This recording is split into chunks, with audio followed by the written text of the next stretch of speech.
messages. But yeah, so I'm really excited to see Dave Chappelle in person, and also to see. You've never seen him perform before? I've never seen him perform in real life. I mean, I just heard stories of him just coming into comedy clubs and him just being. I've seen him actually perform. It's just crazy. Just perform. Sometimes it'll be like 10 minutes. Sometimes it'll be 3 hours. I was at an Ali Wong show. Yeah. He was just next door, and he just showed up, and he went on the stage. And he did like a 10-minute bit because he was just like, "Yep, I was next door, so I'm over here now, giving you guys the opening show." Yeah. And we're like, "What the fuck?" So he opened for Ali Wong? Yeah, with like no prior planning. He just showed up. We went to like a Monday night show in New York for the Comedy Cellar, and like it was me and my dad, and we just like wanted to go to a comedy club and have fun and like see all the the New York comedy clubs. And Chris Rock came in and did a 2-hour set just because randomly he was working on a set and he dropped by. Yeah. He wanted to practice his material? Yeah. Like a lot of them just do that. Like if they're planning a new set to tour with, they'll just drop by the clubs and like work shit out and like see what gets the most laughs and take those and then polish those. That's like their practice. Mm-hmm. Yeah, we watched Jeff Garland do his when we went to go see Bobby Lee. Oh, yeah. Yeah, Jeff Garland jumped on stage and he was just kind of like working stuff off of cards too. Yeah, that's true. Yeah. That's actually the reason why I quit stand-up, because I was doing.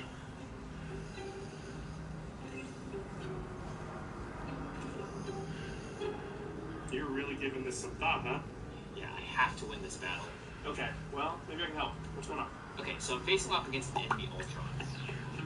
Ouch, yeah, Ultron is super tough. He's all about buffing his own team. Exactly. So I was thinking I should go with a character who can take away the buffs, like Hawkeye. That makes And then because I'm most like a no-namer for Tuesday, Thursday nights. Oh, brand deal. Oh shit! And it was so fun. Yes. Yes, and it's a company I love. Last time I traveled was to Vietnam for that company, and it was really fun. And that's when Nick Jonas hit me in. That's Nick. Yeah, that's Nick, right? The dentist. When it takes so fucking long to. And they rescheduled for September, so I'm really excited. Tennessee? Yeah, because I'm like, you know what? I'm like, Dave Chappelle is like my comedy idol, and I'm like, if that's like my job, I'm gonna have to see the person that inspired me like crazy. And I remember like I really wanted to see Michael Jackson, and literally that year he passed away. We were going to go to the This Is It concert. Yeah, so I'm like, I don't want to have like another great escape. He was gonna expose the Illuminati plan. That's why they had to kill him. Yeah. Is that the thing? That's what the conspiracy is. Because all of it, just watch This Is It, the fucking documentary, everything, all of his life's work was going toward that, exposing all that shit. Listen to the music, man. Wait, which song should I start with to get? They all kind of suck because the new stuff just doesn't, it's boring. I hate like the old. No, but then there's like messages. Yeah, so I'm really excited to see Dave Chappelle in person, and also to see. You've never seen him perform before? I've never seen him perform in real life. I mean, I just heard stories of him just coming into comedy clubs and him just being. I've seen him actually perform. And he's just crazy. Just perform. Sometimes it'll be like 10 minutes. Sometimes it'll be 3 hours. I was at an Ali Wong show. Yeah. He was just next door, and he just showed up, and he went on the stage, and he did like a 10-minute bit because he was just like, "Yep, I was next door, so I'm over here now, giving you guys the opening show." Yeah. And we're like, "What the fuck?" So he opened for Ali Wong? Yeah, with like no prior planning. He just showed up. We went to like a Monday night show in New York for the Comedy Cellar, and like it was me and my dad, and we just like wanted to go to a comedy club and have fun and like see all the the New York comedy clubs. And Chris Rock came in and did a 2-hour set just because randomly he was working on a set and he dropped by. That's dope. Yeah. He just wanted to practice his material? Yeah. Like a lot of them just do that. Like if they're planning a new set to tour with, they'll just drop by the clubs and like work shit out and like see what gets the most laughs and take those and then polish those. That's like their practice. Yeah, we watched Jeff Garland do his when we went to go see Bobby It's Lee. almost unfair for the both of us to be in one place. Don't worry about them. working These stuff off poor of cards. fools too. have accepted their fate. That's actually the reason why I quit stand-up. I was doing it, and then because The I was only like a kind I no-namer for know. Tuesday, Thursday nights. Although I And then have I a was like, I'll have to come on at 8, and at that time, it's like you gotta I'll make sure do he gets home safe. shows. Yes. So they won't even book you unless you bring up 1 or 2 people. Oh yeah. You Prayer could shows let him are rough. stay. I They're would, rough, yeah, but I bring, it's like, a never bunch good of people, surprise. You and have then to, because or all you these know how they celebrities can keep be. popping in, then I'll try to tell get all the my friends I'm politics. there at 8, and I don't really go on until 11. Yeah. And then I'm like, fuck, this shit's rough. I'm just go back to YouTube videos. We're just ordering drinks. We're like, there's a 1 drink minimum? Oh no, it's just like if you stay longer, you have to buy 1 drink. 7 o'clock, it's past your bedtime too. Or sometimes they'll use it like Exactly. Like recently I was working on a new set, and it was like a 15-minute set of all new material. So I was doing different shows, and I was working on it, and I like did Instagram. I didn't want to heavily promote a show that I was like working on new material for, but I wanted like, you know, some people know about it. So I just I posted an Instagram story for like 2 hours, like, hey, I'm doing a show tonight, and then I took it down, and there were enough people that showed up that like a small crowd, but then the club used that since they were all waiting to see me go on. They like put me farther down the lineup. Wow. As a headliner. Yeah, basically. You're like, I'm working on my shit, motherfucker. Yeah, and so like they had to sit through some very mediocre stand-up. Yeah. Before they could see me. Sometimes I go and like they have like the people that are supposed to be on, then they have their friends come on that are still like learning. Yeah, that's kind of what it was. A lot of people are like kind of like leaving already, and then after like one of my favorite moments was Donnell Rollins. Jeez, Mia, you're gassing. He's funny just by himself though. Dude. He was literally just talking to people when people just like talking about something and just go on to random bits. I've never laughed so much from like the comedy thing. And this is after the whole movie's gone, and I can't find my way to slip out because I'm not gonna walk out during the middle of the night. And like while they're transitioning, I still can't find my way out because I'm sitting at the front. But he made everyone like more people started to come back in. Like, he's a funny motherfucker, dude. He's so funny. You know who I was impressed with recently? Is this really what he is? It's exactly like we were told. I was in Minnesota with them, like, coincidentally at the same, like, event. Yeah. He was opening, and it was just like a big business thing that they hired him for. And it was fucking good. Like, I've never seen him do that. You know, we talked to him, had him here on podcast, but him on just doing live. Any reason someone would want to kill you? From laughing. He's a funny ass motherfucker. Yeah, he's fucking killing it, dude. I was like, damn, that was good. You know what's killing you right now? You guys had on Eric Griffin? And gaming. And gaming. He's like gamer? He has a whole gaming, he has a whole gaming stream that's killing. Oh shit. That's funny. That makes sense. Is he good at it, or is his commentary really funny? He's funny, but he's fucking good at gaming. I would never thought. I thought he was like a old grandpa or uncle looking guy. Yeah. He doesn't like a old uncle. Yeah. I was like, damn, these people are like weird. But it's also funny, just like being in LA, how many people like you actually know just meet, and like just being in the small industry, like you know the top people immediately. We all know, yeah, it's 1 degree separation here. Yeah, we're like 1 degree away from Joe Rogan. Yeah. It's just that 1 degree is a far degree though. I literally live like maybe 2 blocks from his studio. I heard he has like hella security and shit. Like, really? Yeah, I bet. We're multiple 1 degrees from Joe Rogan actually. Bobby Lee's one of them. Bobby Lee, Bill Vaughn, Mark Bell. Oh yeah. Eric Griffin. I had a lot of conversations with Dave Chappelle too, so yeah, I've told him on here before, because he was super high and he got freaked out that I said his name. What? I said it. Receiving incoming transmission. No. Yeah, it was, yeah.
Mel vs. Ice was definitely the highlight of these past 2 episodes.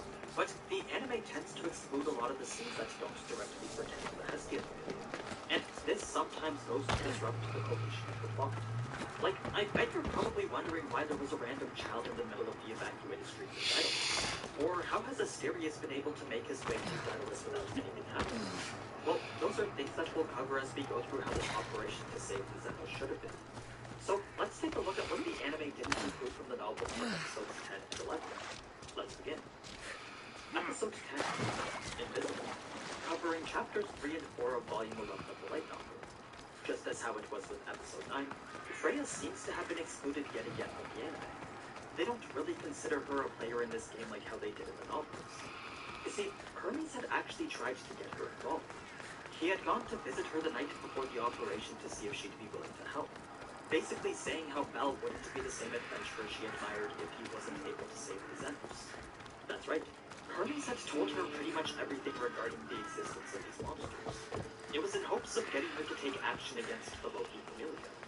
The thing is, Freya didn't care about the Xenos at all. Her only common interest with Hermes was Belle. But that single overlapping fascination wasn't enough to sway her. She was a bit concerned that another deity aside from herself was toying with Belle, but she was convinced that even without her direct action, Belle would still emerge stronger and more determined like he always has. Then, as if to confirm the validity of those words, a single transparent soul could be seen shining on the streets down below. It was a familiar figure illuminated by the same brightness she had been captivated by ever since she first saw it. So that was when Freya knew that Belle would be fine. Now, it's after this that we get to the moments before the operation. Belle's initial walk through Daedalus showed that the guild had evacuated most of the area. Because of this, he couldn't help but feel pain for the orphans he's caused so much trouble for. But he also felt a sense of relief since they wouldn't be around to see what was going to happen next. Especially since it was almost a certainty that Daedalus was going to turn into a battleground. Now that you forged my friend's name on the citizens list, much as we saw. The only difference was that if you told me this needed to be done, maybe, but this... Which, just tell me what you mean. Unfortunately, getting Shofani's name on the list doesn't make him a citizen. So you want me to be the witness? If only it were that easy. The two of them were monitoring a map I'll known as the find Legacy you. of Daedalus. Perfect. This was a hand-drawn plot of the area that Time to find Peros. And I just asked him to help? Peros needs to say that... Plotting down all the hidden alleys and passageways that he could find. Although he couldn't get to all of them, there were quite a few on here that not even the residents of Daedalus knew. So this was a very important asset that gave Belle and the others a significant advantage, especially since it worked in conjunction with the magic item Seeker Powder. This was what they were using to keep track of everyone's location. By combining their blood with this powder and dropping it onto the map would then show them where that person was on it. So every person in Xenos except for Bells and Close had their blood, allowing Hestia to see exactly where they were in Daedalus. This information in combination with the oculi was by far the strongest thing that Belle and the others had at their disposal. It gave them the edge over Finn for both communication and knowledge, and it could have very well been the reason that the Xenos got as far as they did. The only thing that would have been better was if they were able to track the Loki Familia as well. But Hestia knew from a past conversation that wouldn't have been possible. You see, Hestia had actually tried to get Loki to join them. She had gone to Loki alone and told her about the existence of the Xenos, explaining everything that had happened over the past couple of days. Just like with Freya, this was in hopes of getting her to side with them. But those hopes were quickly dashed when Loki just laughed in her face. She wasn't laughing at the prospect of coexisting with the Xenos, though. It was more so at the prospect of getting Finn to cooperate with them. That was a completely ridiculous suggestion that Loki couldn't help but laugh at. Knowing who Finn was and what he was trying to represent, Loki knew that it would be impossible to get him to side with the monsters. Even if she did give him and the others the orders to cooperate, it was much more likely that they'd leave the Loki Familia before actually doing what she said. There was just too much for them to lose from doing You tell Theon I'm not giving him anymore. If he wants to talk to me, he can come himself. I'm not here about that. Well, what do you want then? It didn't matter whether Finn knew that these monsters were harmless or not, because even if he did, he still wouldn't hesitate. There's something I need your help with. That someone sent you That's tells just how me it's... extreme his You just need to validate the man's to reinforce citizenship. that point even further. Ah, went on to tell Hestia that And who is this man I meant to help? His name is Sophanis. Sophanis. He just I know that name well. any of the others because he knew that they would start to hesitate. And that was something that could I cost don't know people him. their lives. What? The true Mystios never This get was a all the risk that information Finn up just front. wasn't willing to accept. Look, It was it reasonably isn't valid your enough to show Hestia just how impossible cooperation was. So the reason was never because Loki Sounds like wanted to. Theon may be It sending was someone always to because collect Finn from would you. never allow it. What? That said, fine. Loki did promise not to tell her children what Hestia was planning. She never explicitly said why she wasn't going to, but she did say that she was interested in the mystery and amusement of it all. Either way, Hestia did feel a bit of relief knowing that Loki wouldn't interfere. It's after this that we finally get to the beginning of the operation. It was marked by the back and forth howling of all the Xenos throughout the city. What the anime didn't tell us, though, was that this howling was actually a unique language that only the Xenos could understand. They were using it to report to each other their locations and target destination. It's how all the other Xenos knew where to go. So, as everyone began to make their moves, Lily's role was very imperative in clearing a path for them. She was tasked with creating a diversion that would lead the Loki familia away from the Xenos. Since it didn't matter how, Lily had studied the profiles of the Loki familia to determine that Raoul was the easiest to manipulate. They won't ask any questions. So he was the one that she Let's keep targeted out of to sight. complete her mission. But you're probably wondering how she was able to sufficiently mimic the mannerisms and personality of Finn. Well, that comes back to another cutscene from Season 2. If you don't remember, there was a time when Finn had tried to take Lily's hand in marriage. It was during this time that she was able to use her skills as a former thief to efficiently analyze Finn's character, allowing her to properly imitate him as the commander. So this resulted in a spot-on performance that someone like Raoul wouldn't be able to see through. When he had arrived to report to Finn, Finn almost immediately recognized this tactic as the same one from the war game. He was able to quickly piece together that this was Socrates too, it seems. Much like you, he just can't seem to stay away. I hope there were no... Yes, he just needed it. I was worried about... What he couldn't accept, though, was the fact that he might have made You a kept mistake. information from me. See, Finn I believed believe that they'd people already like discovered Sofan. all Next the time, doors let me to decide. But the direction the Do Xenos not were bad going citizens dictated do harm otherwise. to their neighbors That's when and good... Finn remembered that Ikelos had mentioned something about A Daedalus. person isn't the same forever. If that book was to Someone identify bad another can become entrance, good. then everything But Finn is had the planned for universe was not... essentially wrong. It was one of the rare moments where Finn had overestimated his own abilities. And this was made A perfectly person's clear by the past fact shows that who his they'll thumb be. was Then beginning a to war fade. criminal such You as... see, I this wonder failure was then... linked Thank directly the to the gods. superior instincts. So whenever it hurt, that's when Finn knew that he was in danger. Since that was the case right now, his mind raced as he tried to determine what the next best plan of action was. And soon enough, the outside world began to fade away as he became more focused on the problem in front of him. As he was about to get completely lost in his own thoughts, that's when Loki finally decided to show her face. Her nonchalant attitude made Finn want to dismiss her, but she had a few words that she wanted to say first. The first was that he needed to get to the bottom of this. The next was that he shouldn't rely on anyone else. So it was basically Loki leaving everything to him. It was a rather serious statement from a deity who was usually so impetuous. So Finn found himself a bit more calm and ready to take command again. In the end, he took a moment to question Raoul about his impostor, leading him to confirm his suspicions that Belle and the others did in fact have Daedalus' notebook. Now, while all that was going on, there was an entire chapter cut that went to show various events happening around Daedalus. In the northwestern side of the district, Maria from the orphanage was pleading with Oka and Chigusa for help. You see, Rue had gone off and run back to the church to retrieve a cat that he had secretly taken care of. For those of you that don't remember, this was one of the orphans that Seda would occasionally take care of. And it was the same one that had turned his back on Val the day before. So Maria was trying to get some help with finding him. Over to the northeast, Cassandra was carrying a box that just so happened to have an Almirage and Hellhound in it. Her premonitions had led her to find these two Xenos and take them in. Reason being that in her vision, a rabbit charm had prevented her from being swallowed by a giant black whale. A massive wall of darkness that would actually turn out to be Asterius. Luckily, when Asterius did come across both her and Daphne, the Almirage jumped out the box to tell them that they were friendly, leaving them both unharmed in what could have been a very different situation. So, this was how the rabbit and dog were able to reunite with Asterius. As they made their way through the streets, what was left behind them was nothing more than destruction and terror. Numerous adventurers were left in a pitiable state as they tried their best to stop them. But what they were doing couldn't even be called a struggle. It was an overwhelming difference in power that only went to make Asterius' hunger grow more and more. When they finally regrouped with a larger number of Xenos, he easily took out the hunters that were pursuing them. It was as he did that the other Xenos looked at him with either fear or praise. And it was these very looks that made him realize that his Itor, team is was that you? fundamentally different You from look... theirs. When was the last Whereas time they I saw wanted to coexist in peace, Kefaloni? Asterius That was still job looking from... for that one single fight. A fight that he knew that he Though, couldn't as bring I others recall, in. Polish your memories So, like you rather would your than follow armor, them into the and you'll make dungeon much better. where they were I'd heard supposed to rumors go, you'd settled down in Asterius Acme. gave them his Blade key to I always Gnosis and thought went You on mean his own. Arby? When the others Some asked him what he Malakas was going commander to do, came in here he simply demanding told them I that he was going to fight.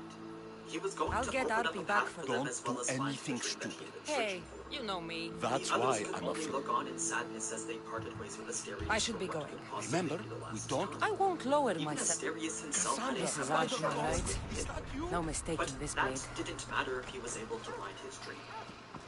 Now, when we go back to the main group of Xenos, the unconscious adventurers Glad they've you're been leaving back. behind had garnered the attention of Tiona. Yes, I found that. So Good, they were actually good. the And first what of that people Malakas to confront And what Welp of him? and Koto. They did come across a few lower-leveled members, but Welp's The sword magic wasn't daggers were stolen more than from enough you. to Truth be told, I never said it Unfortunately, was the same you. couldn't be said I for had these no two money. first-class adventurers. Couldn't fight anymore. Even when Welp and I Koto would had begrudge turned a man a into second No. pure instinct and reactions I'm would sorry, allow these okay? sisters to dodge their eyes with ease. At first, they Ito, thought it to be you an had attack my of back wisdom. and taught me so But much in Tiona and Kefalania. Tione You've soon grown realized into that a this level of fine power woman, was far too Cassandra. strong for that. A better. Sometimes figured two out it was kinds. a Just type of don't magic, tell anyone. it became Can't very have big apparent No, that of they were course. being attacked by Used two to- hidden even assailants. if I don't It was swing her almost anymore. instantly Take after care that of that yourself, both Ito. Tiona and Tione were able to pinpoint Welp and Mikoto's location. Despite having these clothes that made them invisible, Welp and Mikoto still found that these two level 6 adventurers were staring right at them. It was a petrifying gaze that made them realize a head-on fight just wasn't going to be possible. So instead, they Ito. decided to run and block my their friend. path with numerous I know false that lights. look. But If you even need- that wasn't enough to yes. slow them down. What's this With a man to single you? dagger How could you say sword, that? It Tiona wouldn't and be the Tione first time. smashed through every This barrier man that is Welp one of had us, put Cassandra. At most, it had bought the Xenos a couple Okay, of seconds. I'll do it. Thank But you, in my the end, it friend. didn't really matter since Tiona made the decision to toss her Time sword to go at get them. your friend. The impact it made was so strong that it had shattered the very ground the Xenos were running on, sending all of them flying in each and every direction. So this was the moment when Welp and Mikoto decided to stand their ground.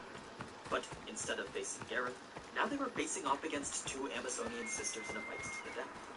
You see, both Tiona and Tione were going into this fight with the mindset to kill. So Mikoto and Welp steeled themselves to take these two monsters on in a battle for their lives. Now, although it was a gamble, Mikoto waited for them to charge before using Boo-Boo to create a massive gale of wind. Fortunately, it was strong enough to send them flying backwards and away from the battlefield. But just like the other daggers, this one didn't have the power to do much damage. It was simply meant to create space and stall for time. So it was likely that once Tiona and Tione hit the ground, they'd return right back to where they were. Bells did consider this to be a minor victory, though. But they didn't even have time to breathe before their next opponent came. And this time it was Gareth like how we saw in the anime. What the anime didn't show, though, was that the Xenos had actually tried to stop him in a single combined effort. 10 of them had charged towards him all at the same time. But with sheer strength alone, Gareth was able to resist all of them, dispensing even the strongest of them in only a matter of seconds. It was only Ray's high-pitched sound attack that proved to be effective against him. It staggered Gareth for a brief moment, which allowed Bob and Mikoto to step in and face him, bringing us to the fight that we saw in the anime. As we know, it was during this commotion that Wine became separated from the rest of them, resulting in her unknowingly stumbling across Tiona. But before we get to that, remember how I said that the orphan Rue had been lost somewhere in Daedalus? Well, the child that Wine saved There was he that is. orphan. It wasn't just another random kid like how we saw in the anime. Wine had saved Rue from the falling debris in front of numerous adventurers, as well as Maria, Chigusa, and Open. What was most important from this, though, was that it went to show the orphans who had called Bell a traitor from just the day before that maybe he was actually right all along. Even Open and Chigusa now found themselves having doubts of their own. Anyway, once Bell and Haruhime met up with Wine, their encounter with Beta was pretty much the same. But there could have been a bit more to show how he had decided to treat Haruhime as an opponent. You see, Haruhime's unyielding determination led Bit to accept her resolve and to treat her like how he would any other apprentice. That's why he allowed her to finish casting her spell. He was going to base her head on as for her eyes, well, she wasn't even at the last minute. So, as far as diversions go, it wasn't very effective. In fact, Mars never really stopped trailing Bill at all. She'd managed to catch up to him before he'd even been able. So, I had actually been monitoring him the entire time, including the parts when he met up with me. The only reason that Belle didn't know was because she had decided to keep his presence hidden. And the only reason that he was stepping before her was Ice was still hesitant on whether to make a move or not. But now that Belle was with this monster, that's when Ice knew that she had to make her move. The ensuing fight was much more like a game of cat and mouse. You see, Ice wasn't paying very much attention to Belle. To her, all that mattered right now was catching Guine. So, after Belle had told Guine to run away, Ice simply avoided his attacks, then ran past him to receive her target. So, it was basically Ice chasing Guine while Belle was chasing Ice. Occasionally, Ice would have to turn around and block Belle's attacks, but nothing was preventing her from gaining ground towards Guine. Belle pleaded with Ice to listen, only to be met with the same response that her answer would not change. So, with Hestia's guidance, Belle was able to take a shortcut that placed him ahead of Ice. It brought them to a narrow alley where Ice now had no choice but to confront Belle head-on. The tight space put her silver sword at a serious disadvantage, making Belle's smaller Your friend Ice didn't even make more it. effective against her. I'm sorry. It was because of this that Ice had to Maybe rely it's on her better speed, that way. What do you mean? momentarily putting all Just her an energy old and power mercenary's into a swift remorse that strike he that couldn't knocked have Belle done right more off his while feet. the people he In cared just for 2 were blows, alive. Belle had found himself in a Sometimes the past completely won't let us indefensible go easy. position. So, given that Belle was now struggling to recover, Ice had assumed that the fight was over. But Belle just got back up and continued to tell her to stop. Now, rather than ignore him, Ice decided that it was best to end it for good. She charged at him with a continuous chain of slashing attacks that Belle could neither dodge nor defend. It was an overwhelming onslaught of moves that he would have been dead to had Ice not been using the flat of her sword. By the time it was over, Belle found himself to be losing consciousness on the floor. The only thing he could make out was Ice lowering her head in sadness while turning her back to him.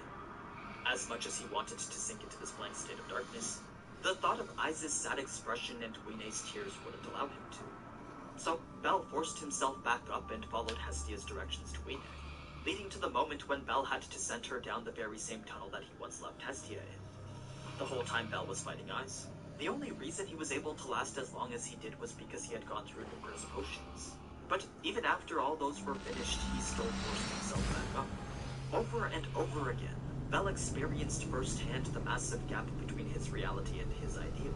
But even when faced with this massive disparity, he refused to let himself fall to the single person he admired the most. Instead, he used her showcase of overwhelming skill to push himself even further, forcing himself to use everything he's learned from her to do anything that he possibly could.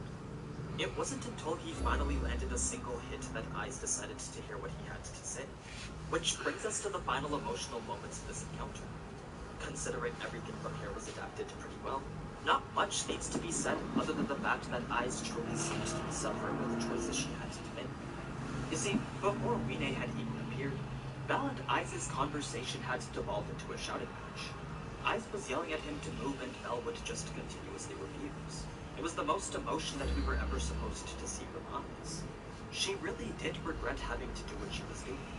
But that regret quickly turned to resolve when Guine appeared shortly after. The appearance of this monster made Ice speak with words that were filled with hatred and rejection. The whole thing just brought out the darkest parts of Ice's character. It was as if she was a completely different person. And Belle just couldn't figure out what was causing it.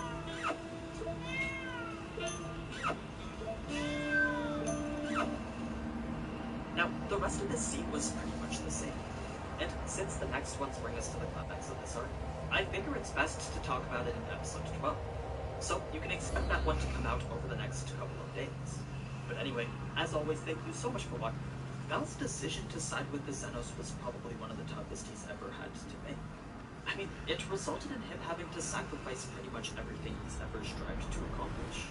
Although the anime does show some of the repercussions to his actions, they don't quite show us all of it. There's actually a lot of cutscenes that go towards showcasing how this incident has really impacted the arc. It does a much better job at establishing the consequences of Belle's actions, and that in turn highlights the inner struggle that Belle is currently dealing with. So let's pick things up right from when Belle was continuing his pursuit of Guine. At this point, she wasn't rampaging because of Dix's curse anymore. I mean, he was dead before Sirius had even reached the surface. So Belle figured that her reason for running was actually because of Vin. His spear had reminded her of the trauma she'd experienced while being held captive. It was the fear those memories induced that kept Guine on her rampage. As she continued to flee, she wasn't only attacked by arrows like how we saw in the anime. Her tail had been pierced by a javelin and her face had been hit numerous times by magic spells. To Wine, they just looked like indiscriminate attacks from all directions. But to Belle, it was very clear that they were using their attacks to guide her. No matter how much Belle pleaded with her to stop, Wine just wouldn't listen. And even when he tried to redirect her... Welcome back, my friend. You wouldn't believe the amazing items I have in stock for you today. Where do you get all these things, Sabo? I never see you leave your store. I have a network of associates coming. This was the reconstruction zone for the pleasure court. You know what you're doing.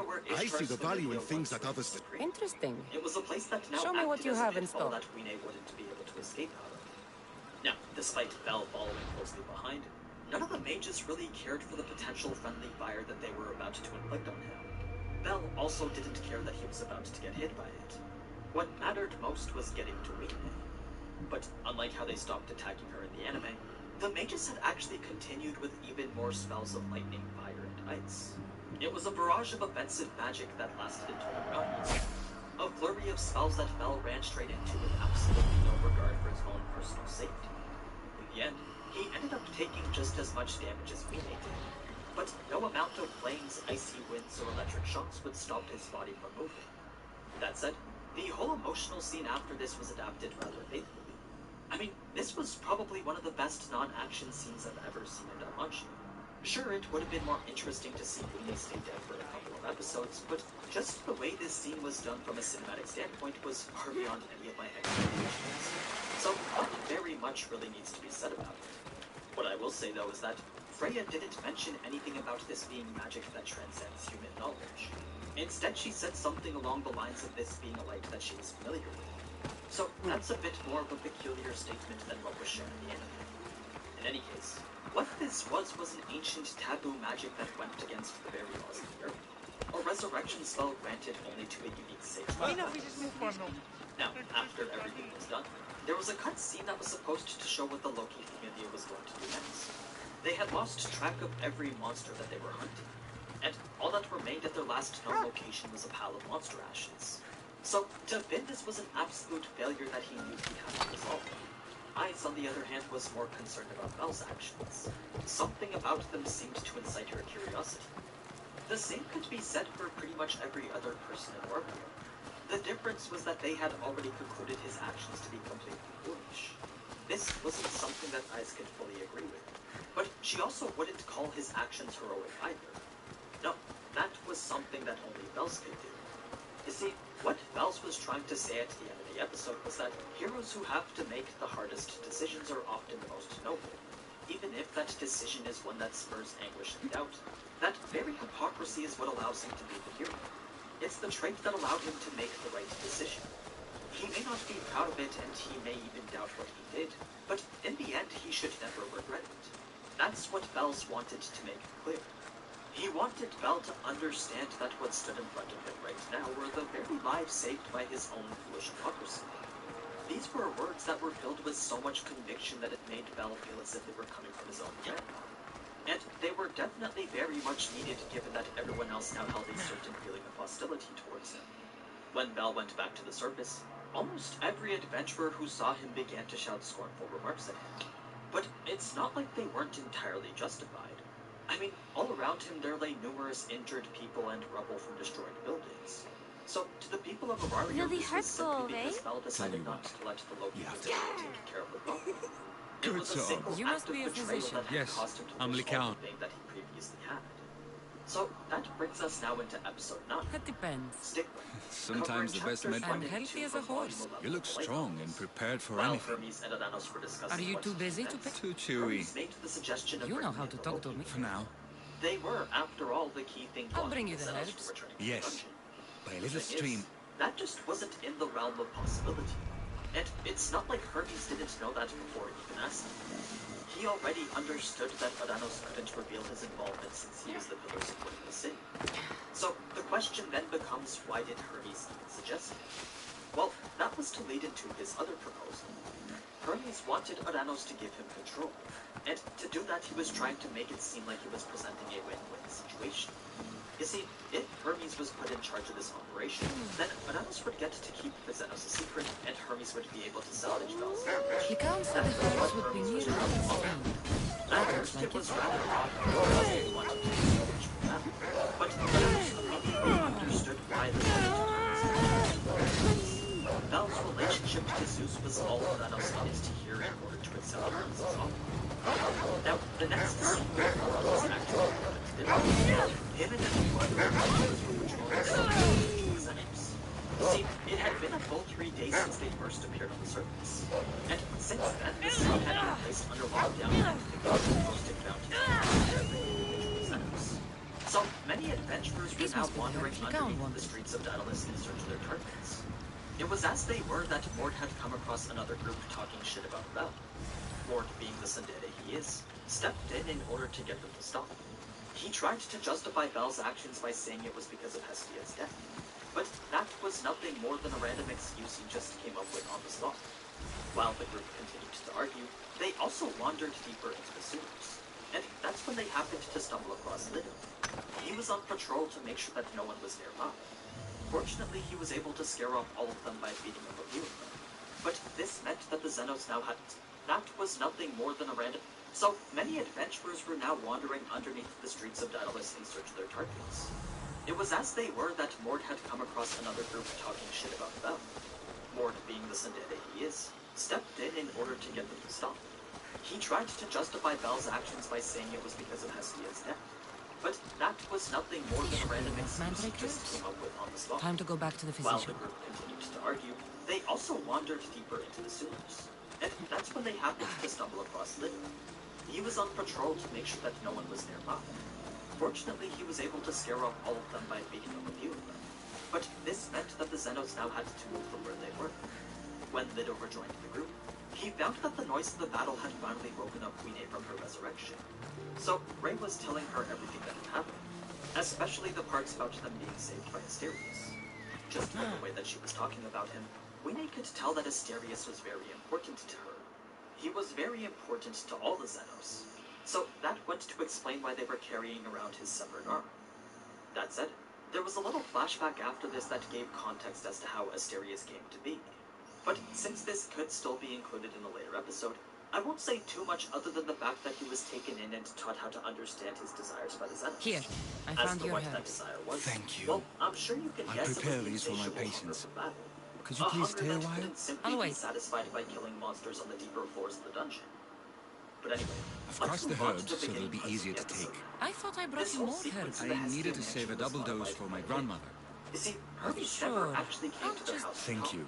And since All my Bel was patients, under one Roman's should be at the protection, animal pens to the he was west. very anxious One by is not built... I'm being sure I able can to find help them. the Xenos, even if going out in public did result in dungeon. But anyway, let's move on to the beginning parts of the episode now. This whole sequence in the Hestia mansion was modified quite a bit. You see, Hermes never actually came to their house to talk.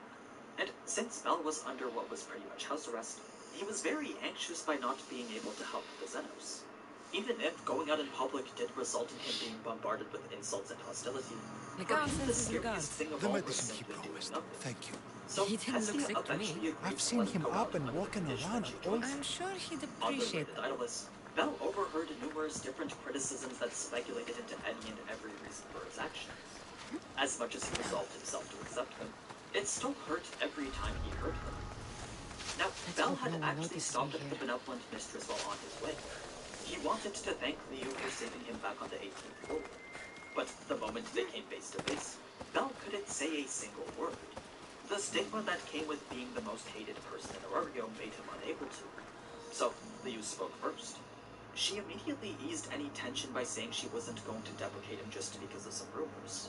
Liu still believed that Bel had his own justifiable reasons for acting the way that he did. And even though she wanted to know what they were, she knew that it was something that Bel would share when he was ready. Likawan made this The medicine same for could you. also be said Thanks. for how Liu See, obtained the I key. take care of these Although beasts, Bel was and curious as to how Likawan she takes got care them, of me. he wasn't Too going to pry bad into nobody something that takes she care didn't of want What him do to you share. mean? His So parents both died. were I'm hiding sure their he own little is. secrets. In any case, the main point was that Liu didn't want Bel to regret any of his decisions. And considering her past, she was probably one of the few people who could actually empathize with her. So it's for that reason that Bel truly appreciated what she was saying. Now, when Bel and Hestia finally got to Daedalus, there was something odd about the way the adventurers were acting with each other. They didn't seem to be too cooperative. This was strange because Bell was sure that with so many people working towards one goal, they should have been able to find the Xenos lab, especially with the bounties spurring everyone to take action. But it was actually because there were bounties that the likeliness of that happening wasn't very high. You see, Bananos had two very good reasons behind putting such a massive bounty on the Xenos. The first was to maintain his image and to make it seem like the guild was serious. The second was to diminish the level of cooperation. These herbs are from the idea cow. was that if the reward was Why big not? enough, then He just groups told me of some adventurers nonsense would about choose not to wa- work I wonder alone why and stop he'd say sharing that. information, thus slowing down any progress they would normally make as a collective. Now, after Bell had come across Loki, that's when we get to a very different scene involving Sid, mainly because it had to do with the orphanage that we never got to see in season 2. But basically what had happened was that Bell had spotted the kids from the orphanage. When he went to go see them, all three stepped back as if they were afraid of him. It was as if they didn't want to be anywhere near him. What stung the most, though, was when Lai had called him a traitor. Both him and the others now saw Bell as the sole reason why their neighborhood I was delivered known all as your friendly. medicine. So, Thanks. however highly they had thought of him in the past, they clearly didn't think that way. Yes. I'd like... This was the Oh, very thank you. moment that served as Bell's tipping point. Thanks for coming. Seeing how much his actions had hurt these children, that pushed his guilt to a point Why far do you higher ask me than it that? ever was If before. someone is He impious just and stood there fond of doing completely great dejected as the injustice to children people, left him as well as behind the to go dogs. to the orphanage. Do As they they not slammed deserve the door in his punishment? face, Bell What did collapsed to Proxithia his do? knees with a Spoke mind false that prophecies couldn't for make sense years. of anything. Those who He was came to lost her in his for own thoughts advice of doubt and received only regret as he was no longer Your sure that he grandmother made the right decision. was an oracle? But it was Yes, only a upon moment the hill later in that Delphi. same door reopened She and confessed to me out came Sid. recently that she never heard As it turns out, and this only was one of the repeated days that words she was told. spending at the orphanage. Told by vile She was people checking to with see if evil Maria and intentions. the orphans would Exactly. to evacuate. Wars have After been what fought happened over 2 those days ago, words. Sid could She tell can't that be the left atmosphere unpunished. around Daedalus was different. My family She was torn understood apart that by this false place could turn prophecy. into a battleground If at it was any one of moment. hers, So I she may was there take to make matters sure into that my own everyone was hands. safe. In any case, Sid continued to talk while Bell said absolutely nothing. He couldn't. He was still in shock over how the kids had treated him. So Sid just continued to talk and smile as if everything was normal, leading to the conversation plus laughter that we saw in the anime. It's after this that we switch over to a lengthy conversation between Finn and Royman. Royman was scolding Finn for having broken the guild's standby orders. So, as punishment, he was trying to get the Loki Familia to move out of Daedalus. Of course, Finn wasn't going to back down just because Get the out guild of master here, told him to. Likan! Instead, I he know started what you- to I negotiate don't a want deal. to do this, In Agavi. exchange It's for out being of our able to hands continue anyway. their Some investigation, strange men Finn were said searching that the- he What would kind give of the guild justice is its that? costs. You won't understand. Something the guild didn't I'm even know the Cassandra. Loki Familia was I've there. also been As wronged it by turns out, false... If we he don't was find given her, quite we a bit can't of settle any of I'll look for clues. So, since they had What already did you come expect to know me about to the do? secret, All it that really talk only about made killing? sense to let them be the ones to continue the Praxithea must have investigation. lost this bracelet The in the only thing struggle. was that they had to report No on every ordinary single thief would have detail left they something so crossed. valuable behind. Now, it's not like both parties absolutely trusted the other. It's just that they were at a point where cooperation was necessary. It was very clear, though, that they both had their own specific interests. That said, neither of them had a very firm grasp on the entire picture. There was a missing piece to this puzzle that Finn knew he could only get from them. That didn't mean that he regarded This looks like a them as an contract. enemy. What the Deliver anime the didn't package quite to the show was drop-off that and Finn don't was damage actually it. very close to figuring They out mean why Legao's Bell grandmother. acted the way that he did. Chances are she's He knew alive. that there was something special about these monsters, and he knew that Bell had become aware of what that something was. So that led Finn to believe that whatever that something was, it was enough to steer Bell to the point that he had to oppose them. This was basically Finn saying that he still had faith in Bell. He still believed in him both as a person and as an adventurer. So, because Finn wanted to know what he was missing, he had actually gone to confront Bell on the streets of Daedalus. When they finally met, he pretty much told Bell that he knew that he was hiding something. If he told him right here and now what that was, then Finn said that he was willing to overlook the incident with monsters. Have you seen This anything wasn't meant strange to going be on an around here? intimidating Well, statement. if All bandits... Finn What did they wanted do? to know was the truth. Interesting. He It's truly not believed far that away, all these stop. Thanks for the problems could have advice. been avoided had Bell shared what he knew with him. As far as he was concerned, everything from the other day was just a simple misunderstanding. Bell definitely agreed that there could have been a different outcome had he told the Loki Familia. But back then, Praxithea was his kidnapped instincts had and told brought to him a not farm trust west of them. here. The This, bandits were however, hired was to now a deliver her completely alive. different situation. Thank you. I'm no fool, You see, Likan. Bell was starting to feel No. that since Rene was no longer a threat, perhaps he could actually work together. She's your with the Loki grandmother. Familia. And I you're... mean, right She's now, my Finn was appearing responsibility. to be I don't rather want, but for unfair. now, His Did you go to the intentions may farm not to have stop been the... entirely clear, but it did Let's look go like find he was going Praxitia. to cooperate. Thanks, So, it Cassandra. was as Bell was about to speak that Hermes came in to interrupt the conversation, preventing Bell from saying any more than he should have and sending Finn on his way. This was much more than just convenient timing. You see, Hermes didn't believe that the Loki Familia would actually help his cause. He felt that they were just going to use Bell to get to the Xenos. It didn't matter if they knew the Xenos were intelligent or not, because in the end, the Loki Familia would always choose to serve them. That's what Hermes wanted Bell to believe. It was after this that Hermes went on to tell Bell all about his Familia's involvement. That must be the farm where He was Praxitia is basically being telling held Bell prisoner. that he could trust them. It was actually quite the usual process Bell had experienced back in time. As they continued to talk, Hestia finally caught back up to where he was. Something about Hermes seemed a little bit weird. Hestia found it a bit suspicious that he didn't presence had made it. Now, there was another scene after this that did Ganesh shock.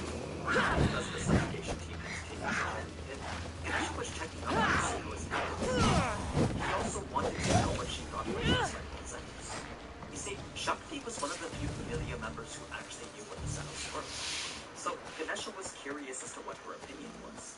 As she recounted what happened, she said that she was frightened by their existence, but at the same time also felt sympathy. The thing is, that sympathy had led to hesitation, and that hesitation had almost cost them their lives.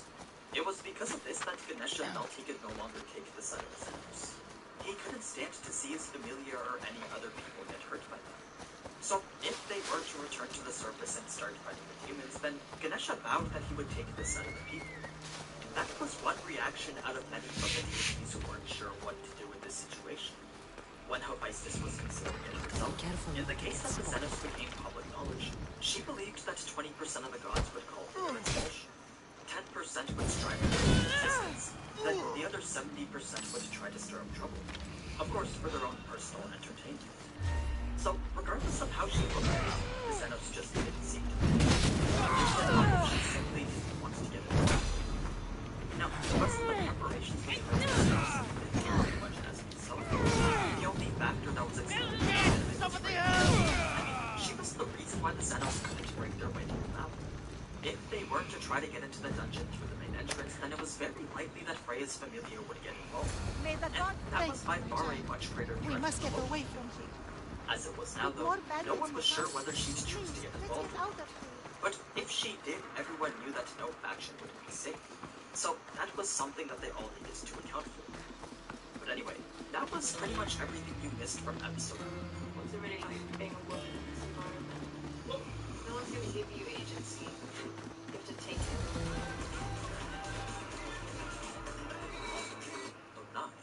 There was definitely a lot more cut content here than there was for any of the other episodes. Don't thank me, I voice guess of they Apollo. needed to pick things up a bit Or were those so someone they else's words you spoke? Hopefully the So next you've 3 met episodes my aren't too grandson. rushed, though. You're right. In any case, I you lied can be to sure that I'll everyone. cover it in my I next am 2 so sorry. contents.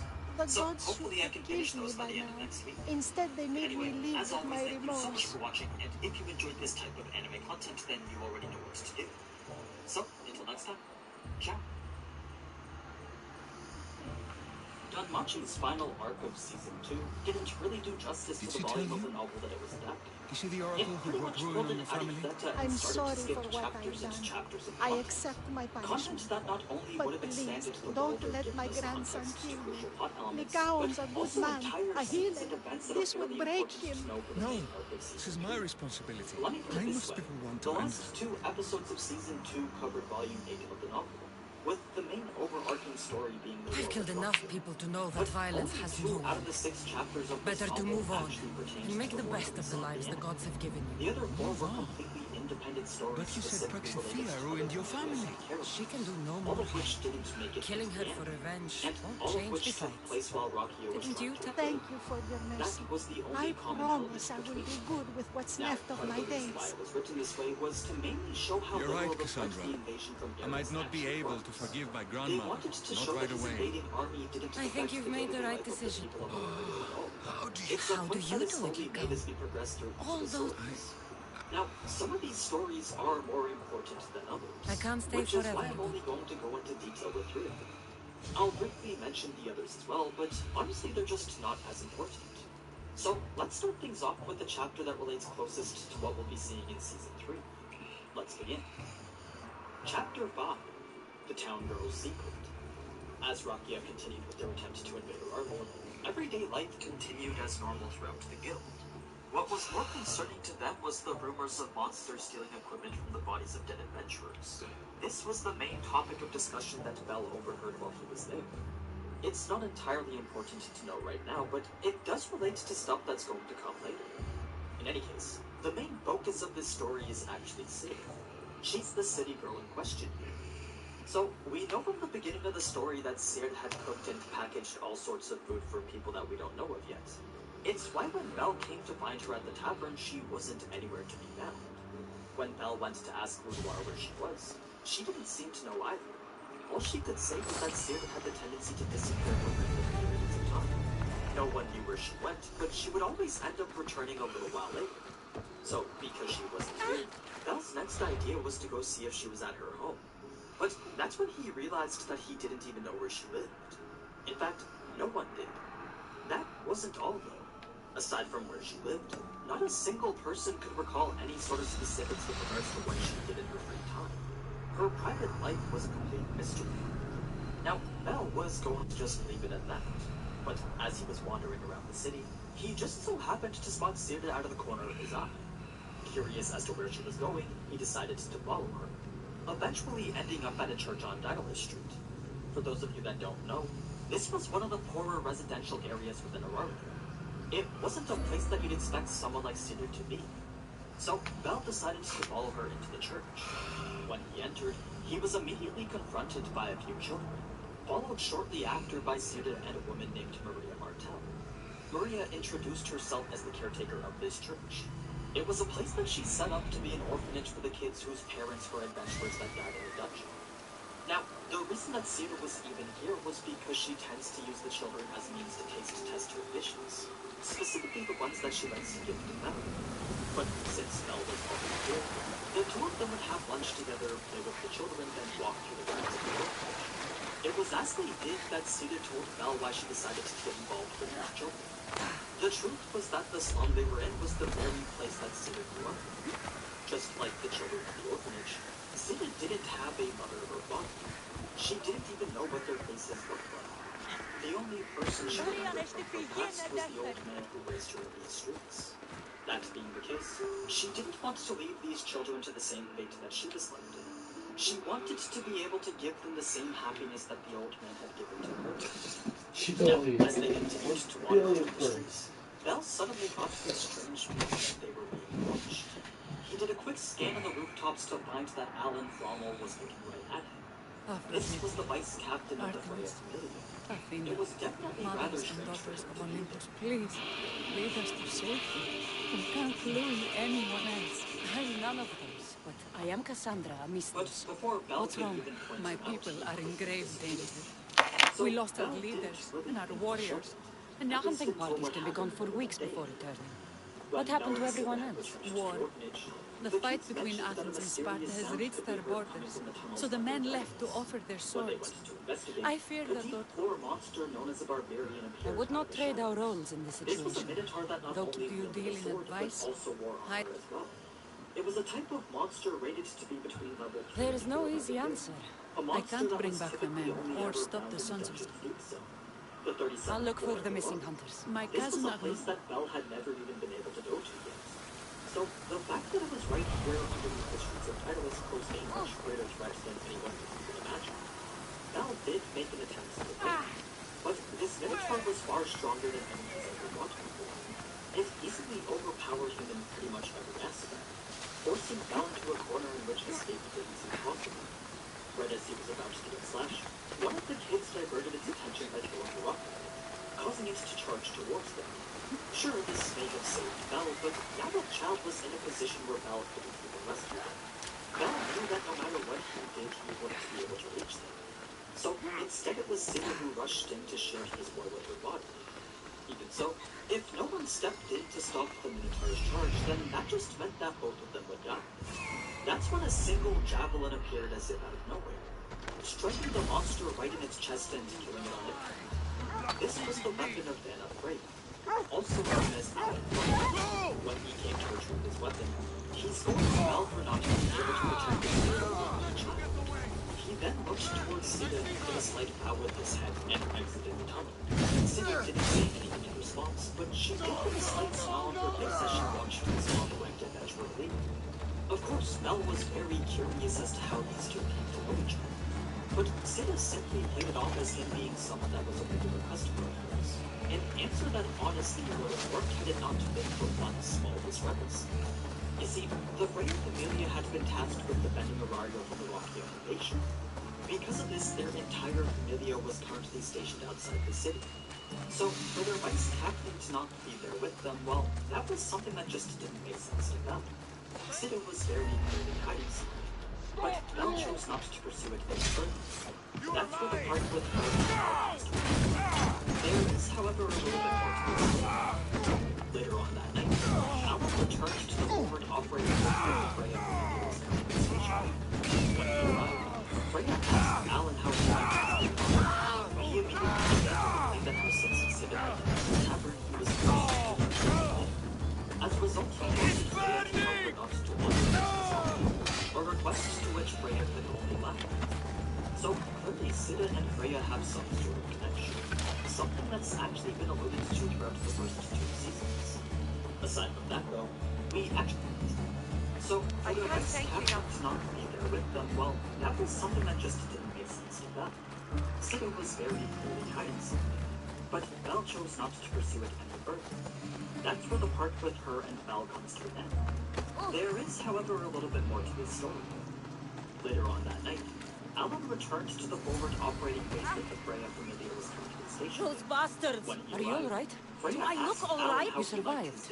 It's more than we... That was our warning. First our hunters, then the rest of the village. And I need to see her, but... As a result, he wanted Freya to tell her not to wander around as often, a request to which Freya could only laugh at. So, clearly Sita and Freya have some sort of connection, something that's actually been alluded to throughout the first 2 seasons. Aside from that though, we actually find out that Alan and Ani are siblings.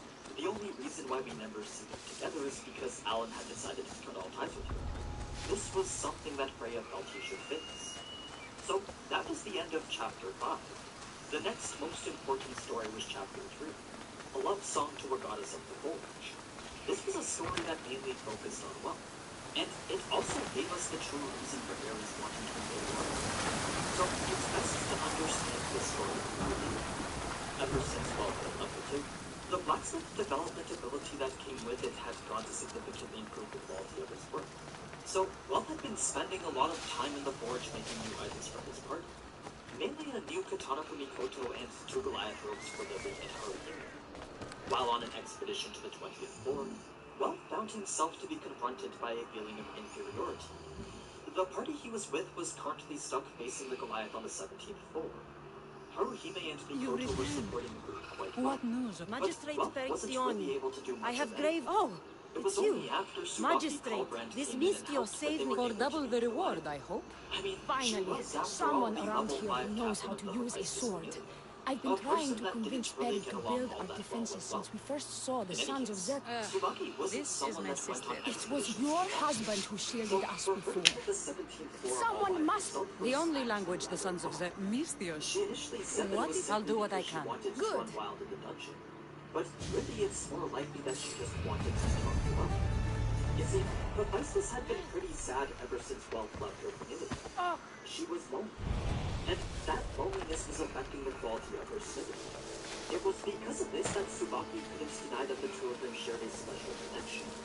Although Welsh was a bit Good more to see your affectionate than face Hephaestus, again. Yours the fact too. remained that they Lalea were is the close. daughter of So, Kiphisos, Tsubaki god was of trying the to bully spring. Wealth into coming back to the It's said village. that she lives in his She pools. stated that with the way Yeah, he was right? now, he would never be Riccioli able to told me reach you've the been level acting of as general. strength he wanted to. Well, from what I saw Especially if he earlier, wasn't you and your forging sister any don't see magic eye to swords. eye.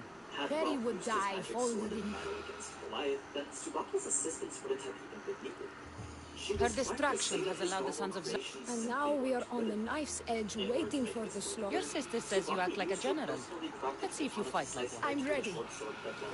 Hey! Just how far away Lonewolf was from where he wanted to be. She wanted to make him feel as if he was Told you not to go easy. That's exactly what happened.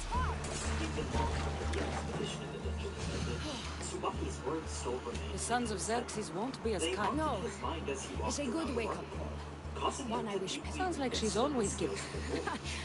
As he did, Welp heard an all-too-familiar voice call out. Now you're the hero. One can only hope to live up to that title. Will Crozo. Will was sent on I a seem mission to by recall, Ares was to bring she? Welp back to Rockton. I'll have to remember that. He wanted to reclaim Welp's ability. We should get back to the task at hand. You're right. Sure, But he it's still hard had to Welp's know. What about the hunters you We need to train Welp's replacements. skills were particularly I've run into special them among before. I won't Crozo. pry. Not only were his magic swords far stronger I'll get to than it. before, but they also didn't tend to break from over usage. They were swords that had once been used to make Rockia's army near invincible. So if Ares was going to reattain that same level of glory, then he needed to take back the power that allowed him to do so. That was the main purpose of the entire war. The 30,000 troops currently attacking Aurario was all for the sake of drawing out as many adventurers as they could. That way Will and his group could infiltrate the city, locate Welp, and bring him back to Ares. This was the lengths that Ares was willing to go to reobtain the power that he had lost 7 years ago. If Welp didn't comply, then Will said that him and his companions would use their own arsenal of magic swords to fight Aurario. Even though all of them should have been removed from the show, he confidently stated that there would only be a total of 50 left behind. More than enough to cause a significant amount of destruction similar to that of what happened to the elves. I mean, these were swords that were capable of turning entire lakes, mountains, and forests to ash. So this was a threat that definitely couldn't be taken lightly, even if it was a blow. With no other options, Hello? Welp agreed together all his Welcome of magic the swords daughters and of brought them back Artemis. to his father. You are the But Eagle when Bearer, he went to the messenger of mansion, Zeus, Belle and found leader the of the way he was daughters of I earned the title by Leaving defeating Belle to Daphne. follow him to the abandoned I've come to warehouse ask that for he your was supposed help. to go to. The village We The thing follow is, Daphne. Belle wasn't the We do only not follow person to be you. following him. You are a brute Once and a Welp thug. had met up with Will at Great the warehouse, leaders. the entire Hephaestus familia appeared from the shadows and surrounded them. A selfish As leader it is would no turn out, leader. A Will and great his leader companions also had been provides leading for their themselves into people. a trap the Daphne entire always time. kept us in meat This and was shelter. mainly because the Loki familia had caught on to their plan. If They Artemis found it found me strange that the unworthy, war they'd I been would not fighting have on the returned outside with the had pelts not of the yet reached Nemean a lion decisive or battle. Callisto the The bear. longer it went If on, anything, the more obvious it why do you became care that about Ares this was trying village to and stop what? for something. As for what that something was, well, there was only a few logical The women options. of Lalea have Welp food being and one shelter, of them. but are not So, prepared to defend because themselves Welp from was raiding likely their bandits. primary target, And the the lion, guild I'm had surprised ordered by your Hephaestus' compassion, familia hero, to disperse and the beginning silence, to see what which Daphne saw explains in why you. Tsubaki had been Still, showing up I in do not places where submit. Welp If you would can never get have me on my expected to back, see her. then I bow. The whole Telesila, situation join now me. backed Will into a corner. Hephaestus' earlier threat was just a bluff. He actually had a secret agenda, which obviously is somewhat of a big threat.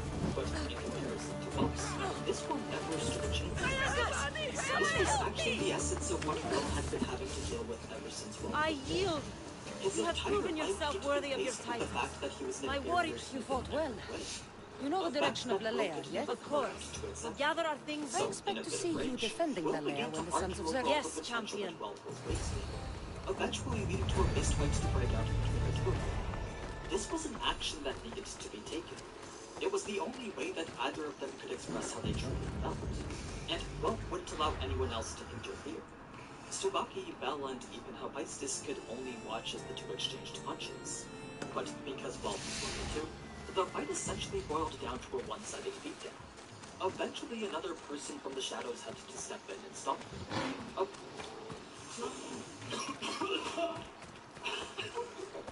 Escape the cold relief fast. With Alka-Seltzer Plus, the beer powered fast fizz dissolves quickly, instantly ready to start working. Who would have imagined the war would A reach person who we Lalania? find out was Welp's grandfather, Garen. Garen was the one who taught Welp everything he knew. He was also the one who forced Welp to forge all those magic swords when he was younger. But that was something that he now very much regretted, especially after seeing just how much Welp has come to hate them. Even though he too was ordered to bring Welp back to Ares, Garen ultimately decided to ignore those orders and instead respect Welp's resolve.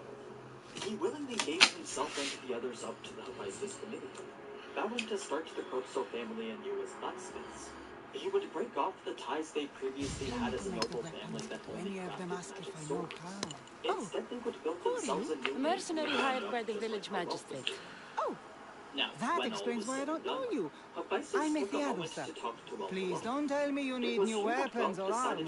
I don't, but the rest of the village does. Oh, that's worse. I thought you were the village blacksmith. Why are you so reluctant? I'm not the village blacksmith. My father is, and my brother is his apprentice. I just fetch wood when they need it. They were working quite to dispel Now many they doubts that Ralph previously had. Is there any way I can... To recommit himself to surpass Hephaestus in the way that What kind of ore? Any kind of ore will whatever work. path that may turn out to be. Hephaestus was more than happy. I'll bring back a few. It was after this that Ralph brought up the topic of her being lonely. As it turns out, this wasn't something that birthed out of any particular special feeling. It was more so out of intrigue to see the smith that Ralph would become. Sure, this may not have been the response that Ralph was hoping for, but for him to learn that his goddess had such high expectations of him, well, that was one of the highest compliments that he could ever receive from her. She even went on to mention how she would have rewarded him had he been able to create a weapon that would satisfy her, something that no smith had ever been able to do before. That said, this was an offer that was still valid for him. So Ralph used this challenge as a way to express his true feelings. If he was able to make a weapon that could truly meet her expectations, then as a reward, Ralph would make her feelings.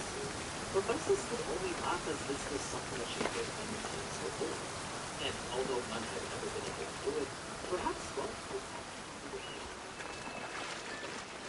was Hephaestus still wanted to sway him from the idea of being with her. She didn't think that there was anything for him to gain from it. Plus, she didn't want him to have to deal with a person whose face was so disfigured. Remember, that was the one thing that Hephaestus was always self-conscious about. No matter who it was, god or human, they would always cringe at the sight of her true face. It was because of this that she didn't want to have to see Ralph do the same. So, as she turned to walk away, Ralph grabbed her by the shoulder, turned her around, and quickly removed her eye patch. After seeing her entire face, the only thing that he could say was, "Meh." This wasn't something that bothered him at all. In fact, it would take much more than a disfigured face to abate the feelings that he currently felt for her. Although it was definitely a shock to see Ralph make such a bold move, Hephaestus couldn't help but grin at his unbelievable determination. Now, it was after a few days that Ralph's daring declaration would become common knowledge, making it the leading factor towards him being raised again as ridiculous. With that bringing us to the end of chapter 3, the last story that I wanted to focus on was chapter 1, a love song to a certain war god. On one of the nights during the war, Mikoto was dreaming of a memory from her past, a memory from before she had even become part of Takamikazuchi's familia. In this dream, she found herself to be sitting alone at the base of a tree, her face buried into her knees. It was clear from her position alone that something was bothering her. So, when Takamikazuchi came to ask what was wrong, Mikoto responded with a question of her own. She wanted to know why she didn't have any parents, a question to which her current self already knew the answer to. You see, it wasn't uncommon for children in the Far East to lose their parents and be left as orphans. There were just so many plagues, monsters, and all-around disasters. So, Takamikazuchi... Yeah, what do you keep farting? Of course, Mikoto was too young at the time to fully understand what that meant. The only thing that she was able to understand was that she was when Takamikazuchi saw the unbearable loneliness he was feeling, it led him to go in and he wanted Mikoto to let him know her father. He hoped that one day he would be able to bestow this on his mom.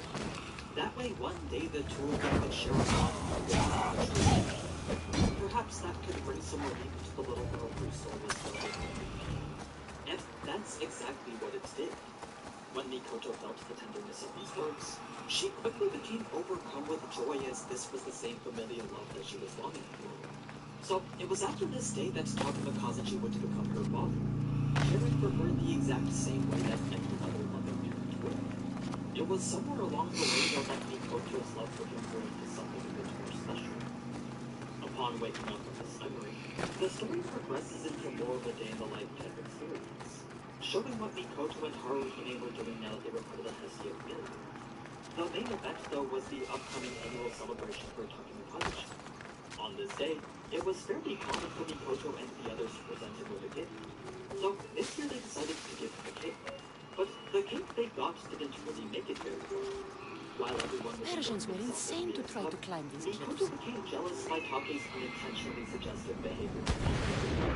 Eventually, he put to smash that cake right in his face. Of course, Take didn't understand the way this works, but Nazo was kind enough to open his eyes. So, when his day of celebration finally came, Mikoto had planned to give him another cake to make up for her outburst. But before she could, she found that everyone was already at the Hestia mansion. See, this day wasn't only meant to celebrate Takemikaze. It was also intended to be a going-away party for Mikoto. Because of this, Takemikaze went and got her gift as well. But he first apologized for the night before, then promised to listen to anything she wanted to say to him, sort of prompting her to speak on how she truly felt. But before she could say anything, Take decided why to give this her ore her is gift. named for Aphrodite. Much like Hestia, Take had taken a loan out to get her a pair of short swords named Chizan and Tenko, one male and one female. For now, she was only given the female sword Chizan. But Take promised that upon her return to his familia that Tenko would be there waiting for her. So it was kind of like a promise of her coming back to him. A promise to wait as long as was needed to for that moment to come. Since it was now a certainty that she would return to him, Mikoto decided to hold off on confessing her feelings until then. To her, it was enough to know that Take would wait for her. It filled her with the same joy that she felt the day that he offered to become her family. Now, there was one thing that Naza picked up on that Take likely didn't. For a god to split up a pair of male and female blades just like how Take did, well, that was the same thing as giving Mikoto an engagement ring. So, Take had essentially proposed to her. We're not sure whether Mikoto or Take realized that this was what this meant, but Mikoto was certainly a lot happier now than how she'd been the days before. She had finally been able to make up with the god of the familia that she left behind, bringing us to the end of Chapter 1. Now, Chapter 2 was a story involving Lily getting a marriage proposal from Finn. Finn basically wanted to create a pure-blood prom heir, one that would become a top-ranked adventurer. He wanted them to continue to be a shining beacon of hope to all proms just like he was. And he felt that Lily's innate courage would do well to be passed on to his child. Obviously, Lily declined. But the gist of the story was to get Belle to show Lily just how important she truly was to him. Then Chapter 4 was a story involving Aina. The least important out of all of them, as the entire thing can be summed up as it was just a prank bro. Basically, two adventurers who had fallen in love with Aina had been convinced by their gods that the best way to show that love was to stalk her. This led Aina to hire Belle as her bodyguard. It's only at the end that we find out that the gods who told their children to stalk Aina did so for their own personal entertainment. So that was pretty much everything you missed from the final arc of Season 2. Obviously, the most important stuff came from the story with Cindy, but it was still great to learn more about Mikoto and Welt as well. Now we can go into Season 3 with a bit more understanding on what's going on with characters aside from Belle. Speaking of which, if you want to see weekly cut content for Season 3 similar to like how we did for ReZero, then be sure to leave a like and let me know in the comments. It probably won't be as in-depth as ReZero, but I will try to fill in as many of... Come on, Mesopotamia. I'll win with oil. No, what? How'd I get Africa? Oh, please kill me. Huh? What's this? Wow, the Pharaoh's gold stash. Okay, let's hire people and fetch some water. Grow crops, build some houses. I'll build an empire. Now I'm #1. Time to start a war. See if y'all can stop me.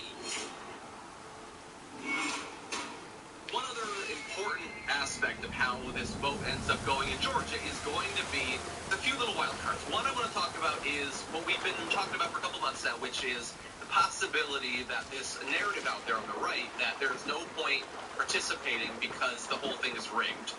Or a stronger version of it, which Lynn Wood has been presenting, which is we're going to prove that it's rigged by everyone boycotting.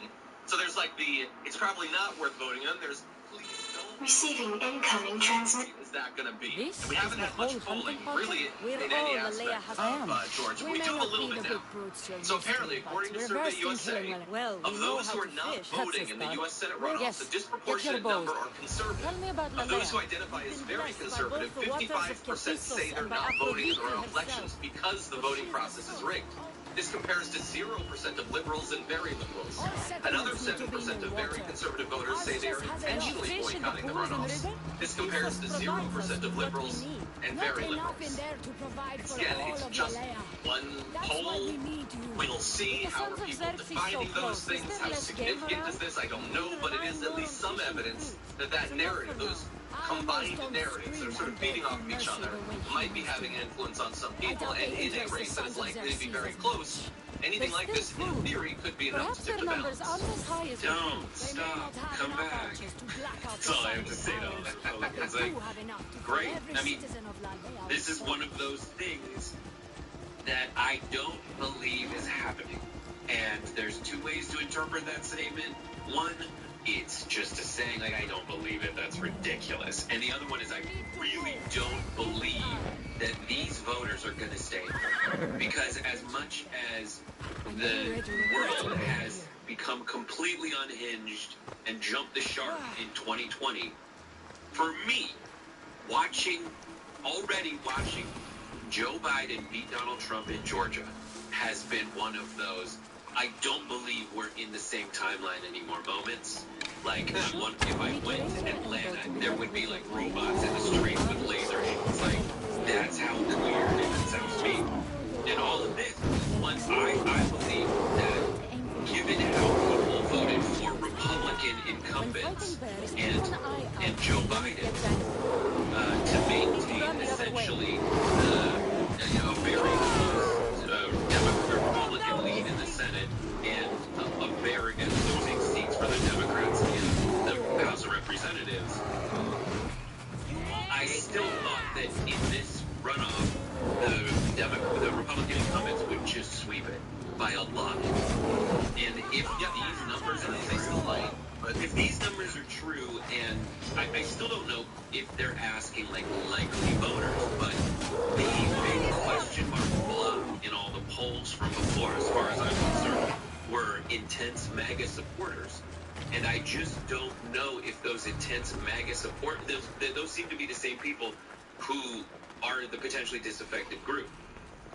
And so if they don't show up, we go back to the polls being largely more accurate than they were before, than they were in the last one. You know? Look, I am inclined to think again, like, it's one thing to be like, oh, am I going to vote? No, the whole thing's rigged, screw it. But then, like, on election day, I don't want those communist Chinese Dems in control of the Senate. So I still feel like most of them are going to go. We'll see. Let me give you a little bit more results from the poll. Again, this is Survey USA. The full information is out there if you want it. 3 weeks ago, Warnock led Loeffler by 3 points among independents in Georgia. Today, he leads by 18. 3 weeks ago, he led by 29 points among moderates in Georgia. Today, he leads by 51 points.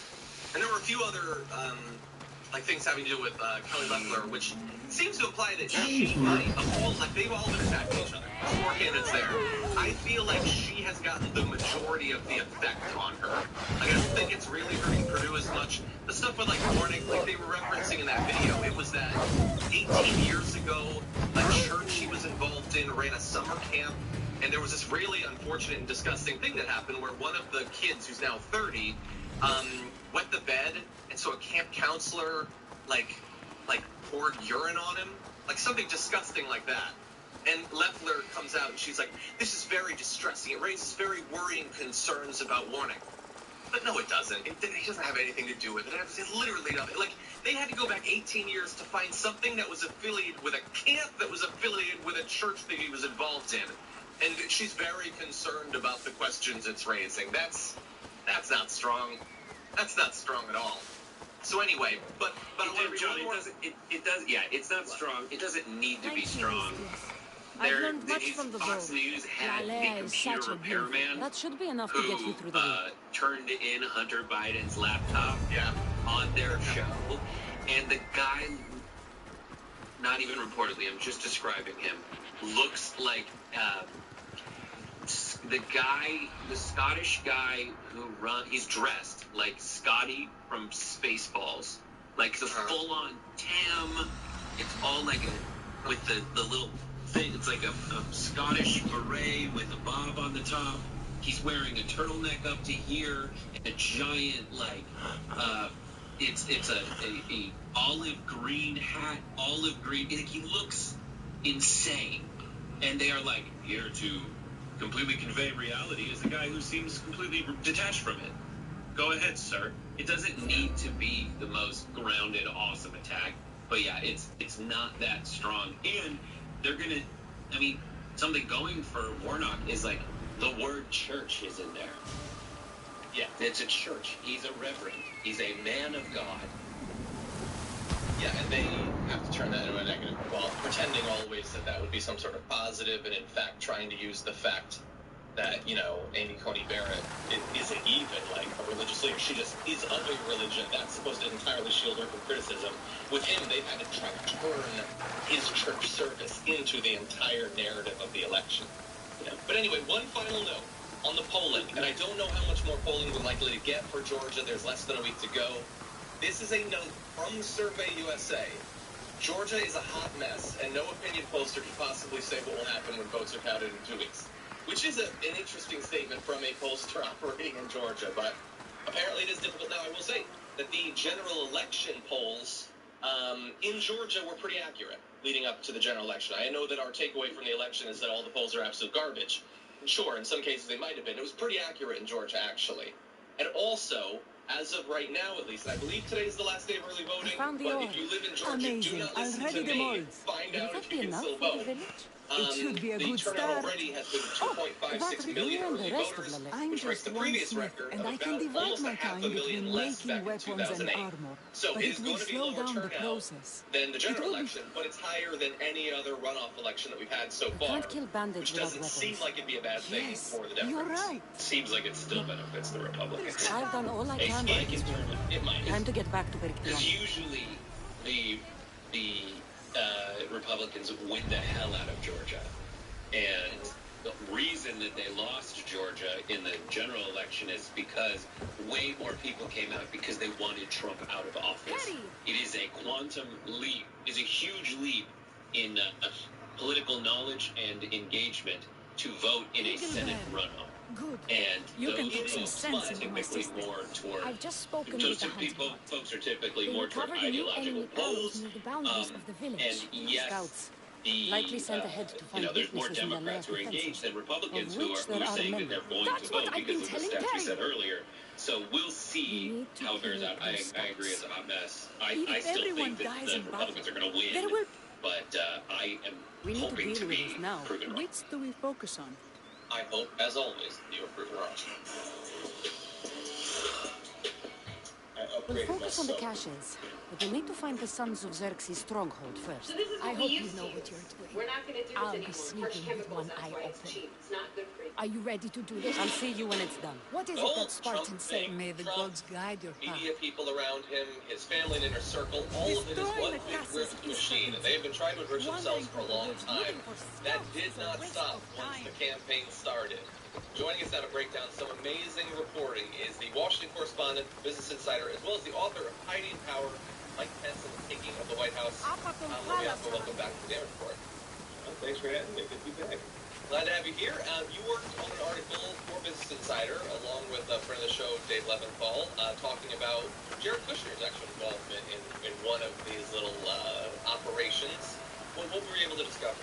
Yeah, sure. This is called, the name of it is a shell company within the Trump campaign. It's called American Made Media Consultants.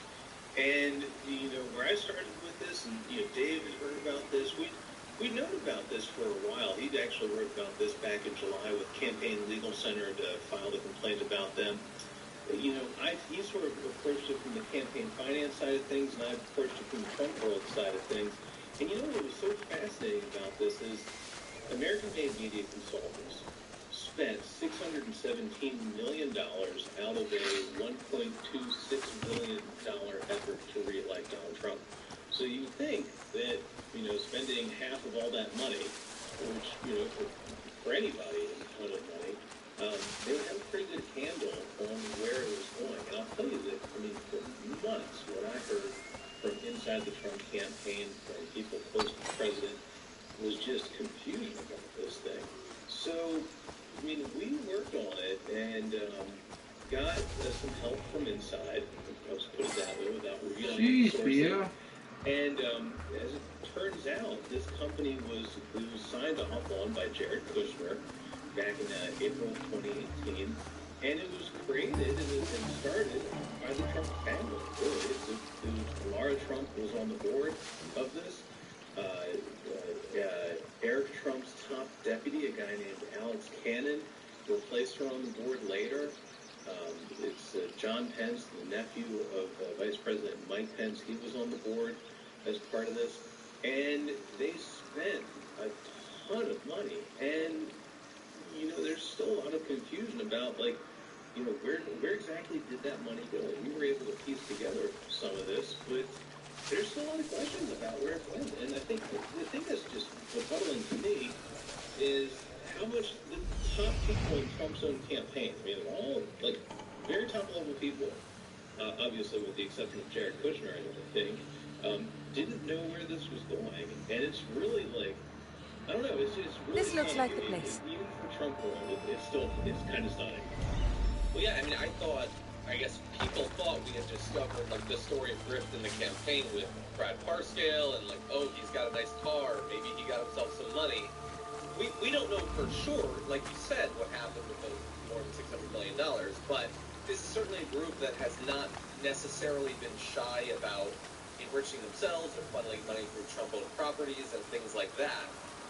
The fact that it's secretive even inside of the Trump inner circle really stands out. But really fast, just for context, the people affiliated with the families of both the candidates setting up a shell company to direct the money, is that a thing that we have seen with other campaigns historically? You know, did Barack Obama have a company like this, or Clinton, or George W.? Well, what this was modeled off of, which frankly is equally, perhaps not equally opaque, but still quite opaque. You've seen this from Obama's campaign and from the Mitt Romney campaign, is sort of moving money out through a single advertising. And there's, you know, TV ads that you see on, you know between football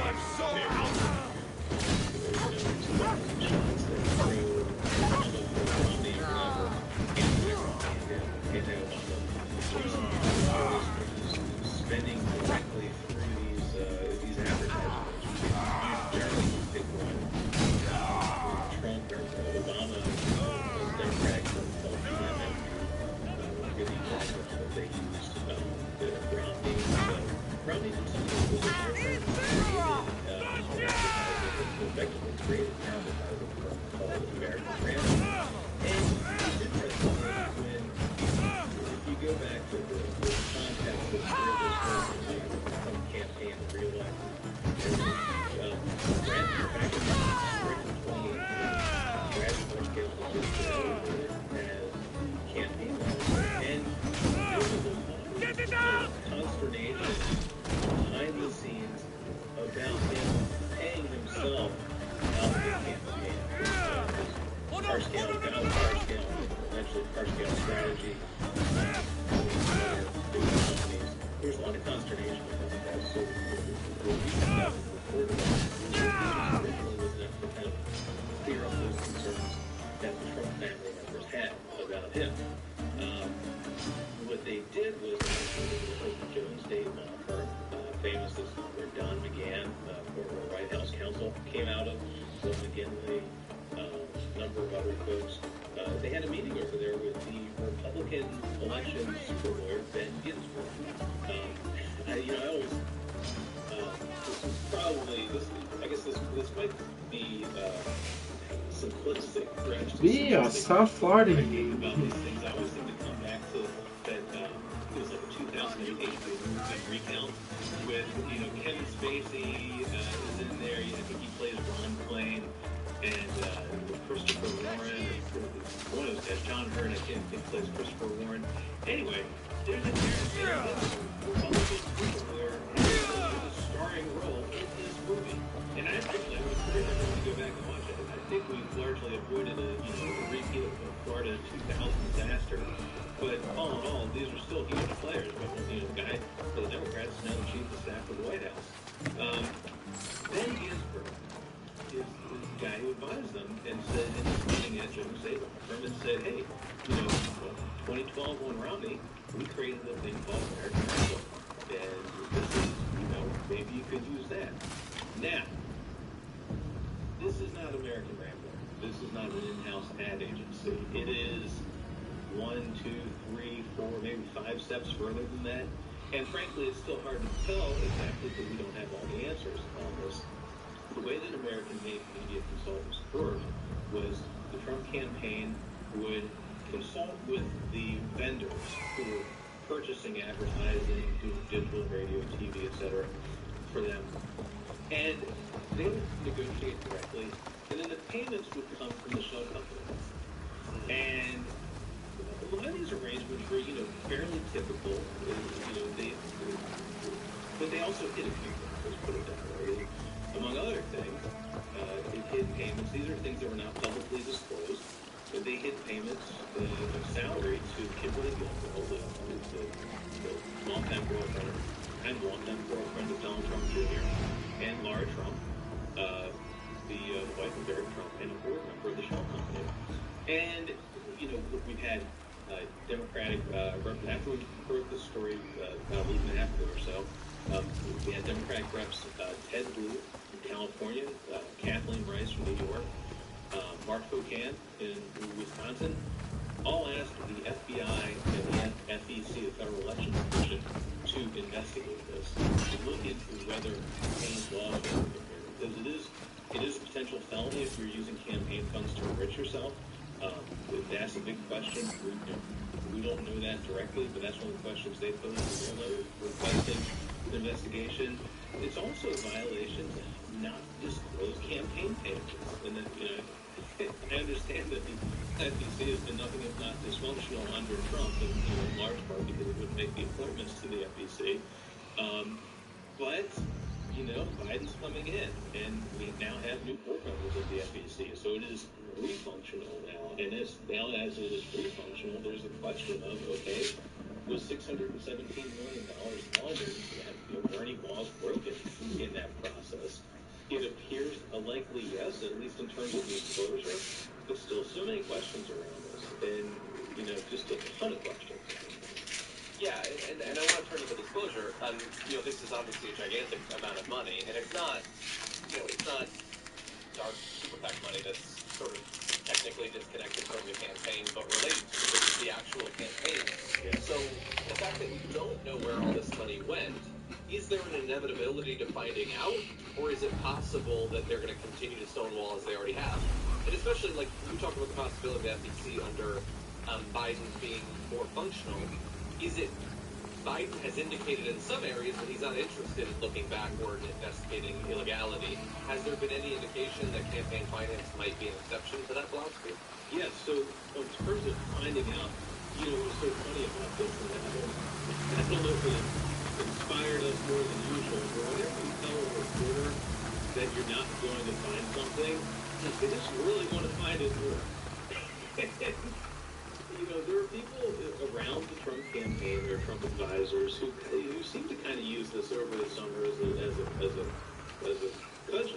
cudgel to really bludgeon Parscale, try to push him out, and it worked. And there were a lot of questions around that. But one thing I noticed is that after the election, interest from certain sectors in this operation, the Shell coverage, and uncovering it, died down. And I had people starting to tell me, like, yeah, look, you're never really going to find out about this. Maybe your window of opportunity might have closed here. So many other things going on. Just trying to brush this off the story. And I got to be honest, like, it made me even more motivated than before. And so will we get answers eventually? Potentially. A lot of that has to do with how the FEC handles this. Does the Trump campaign decide that they want to disclose this? I've heard varying responses from people close to the campaign and people close to the president. That itself is also a good function. I mean, this, to me at least, this is very much a live story. We're still in the middle of discovering this. And somewhat disconnected, but you talked about these sums of money. I'm assuming that all of this is campaign spending leading up to the election day, right? And stopping there. Yeah, so with this, to understand the universe of that number, the 1.26 billion combined, this is it's all the spending up to the last FEC report filed prior to the election, and then we use the post-general election report. And we'll go too deep into the methodology there, but it's all these things are itemized. They've been filed and been sitting around the FEC for a while. There people have enough time to itemize them and make it searchable. And it's a crap. I have to tell you, the FEC, I forget when the update is, the website FEC is great for searching information. So much better than it used to be. But then the post-general report, you have to actually and itemize it yourself. And it's not that hard. I mean, frankly, when I saw it was pretty big numbers moving through there. I think there was like a total of 608 entries, combined, made, payments from the Trump campaign to the shell company. So, not terribly hard to dissect. And they give you an idea of where it's going to. Some of it was for text messaging, some of it for digital.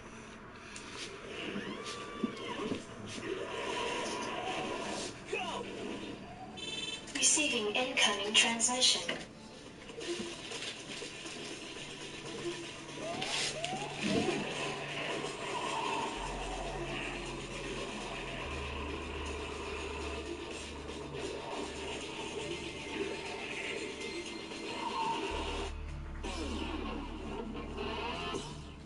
You guys know those old, or I don't know if they're old, but you know those Chinese movies where like people are like flying and stuff? Yeah. And then it's called wuxia, I think. Wushu? I think wuxia, yeah.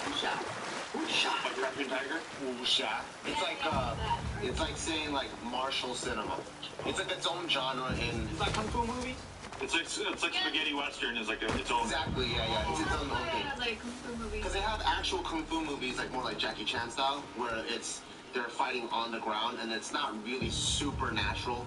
The wuxia, like that stuff it's like supernatural, flying through trees with Yeah, like that. Oh. fireballs and shit. Cinematic as fuck though. So one is like Lord of the Rings, and then the other one's like Game of Thrones.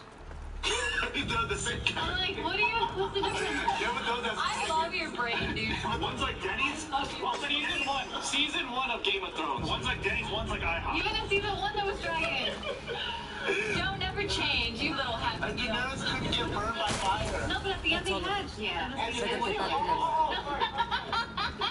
so Okay.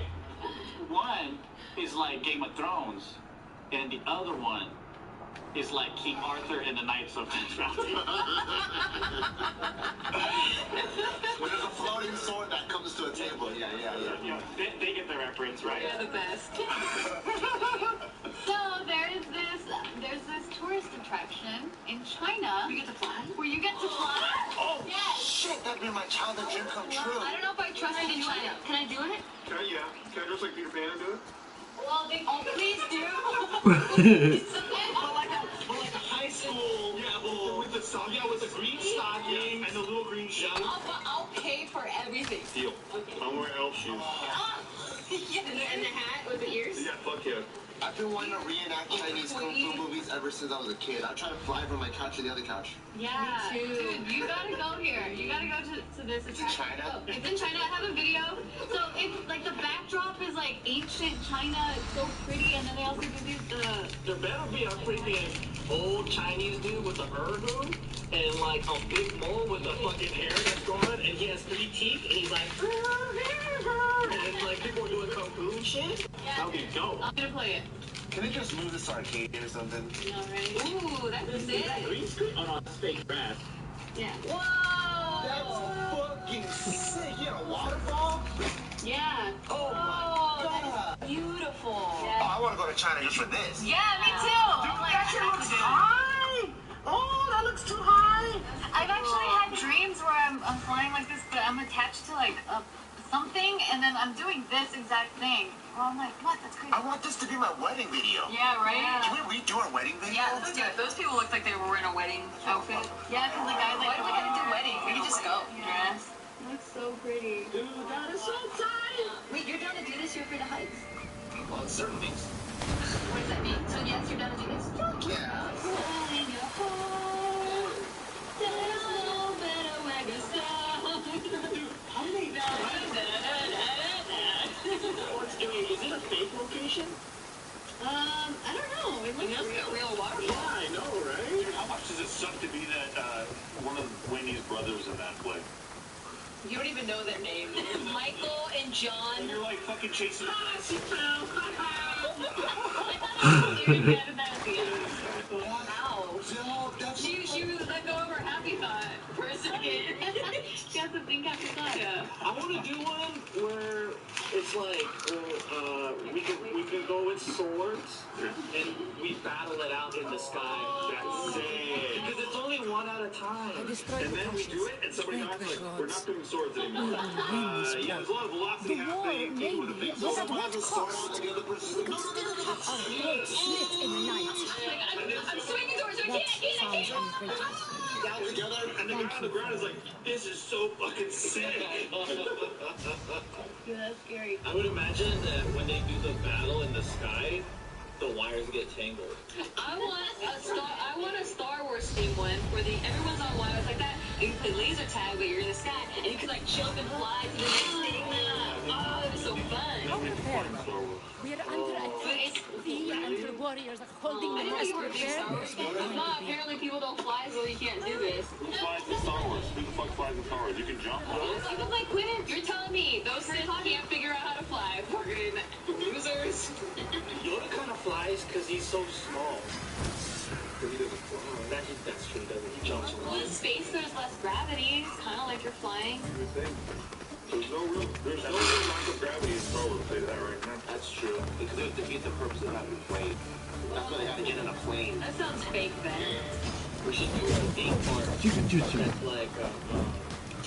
can have the channel experience, but it's the real one. Like, you get to go through all the stages of your parents with the proofing of every dream that you have, and then you finally go to college, and then you graduate, and they never let you date, and then you finally graduate, and they tell you when you're gonna get college. Yeah.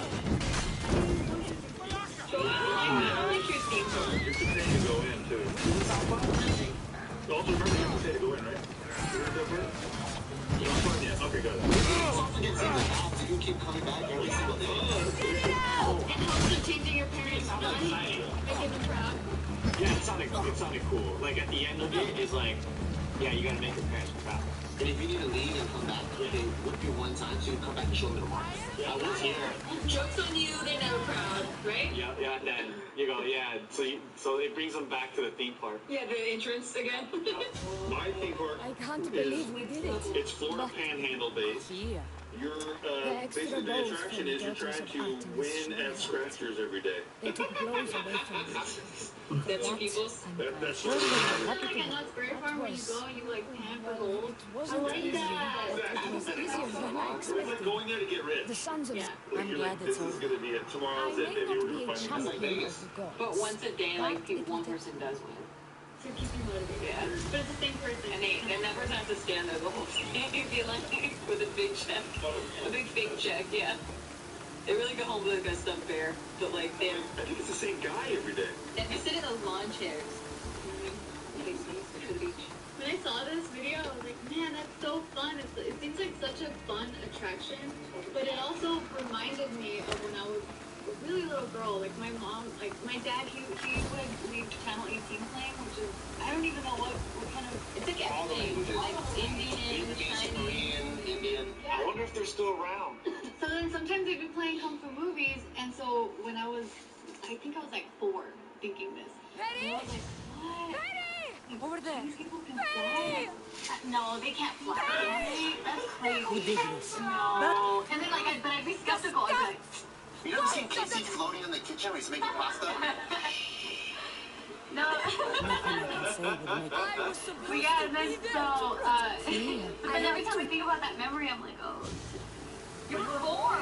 Why would you be embarrassed at a 4-year-old? Because it's such a silly thought, even though it's, like, yeah, I was 4 years old, but just thinking that, even just me having that thought is hilarious. How the fuck can I think that people in a whole race can fly?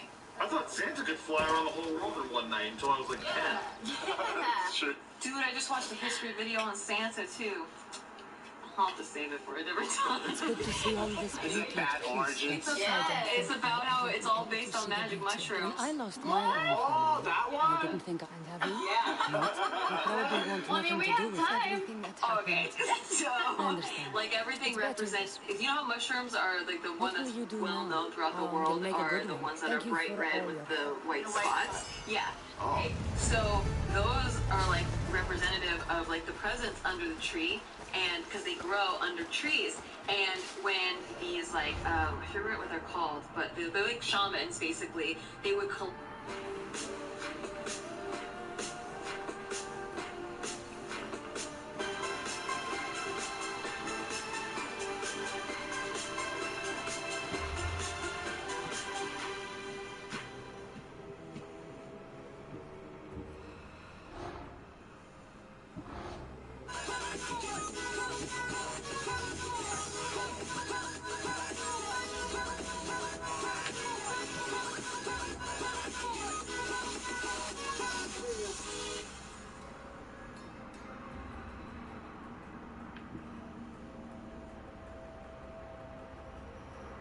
them for people because they could get you. They had these toxins in them that had hallucinogens, and people really liked them. They were like a specialty, right?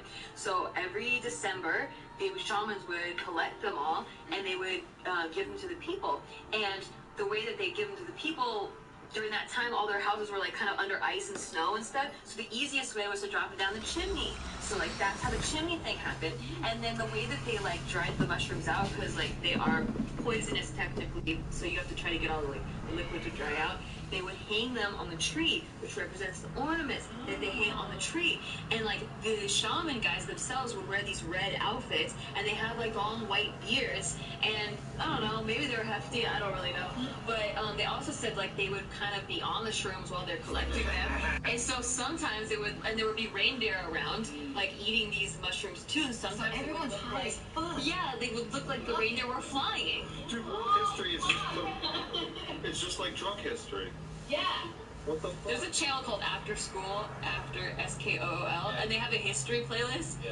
And that's where I learned about the gold, and that's where I learned about Santa being based on mushrooms. Animated too. How did it become so fucking wholesome though from a mushroom fantasy? Right? Like Christmas is like the most wholesome shit of all time. Well, it makes you really happy, you know? Like, I love Christmas. yeah. I thought it was based off of like some Nordic thing.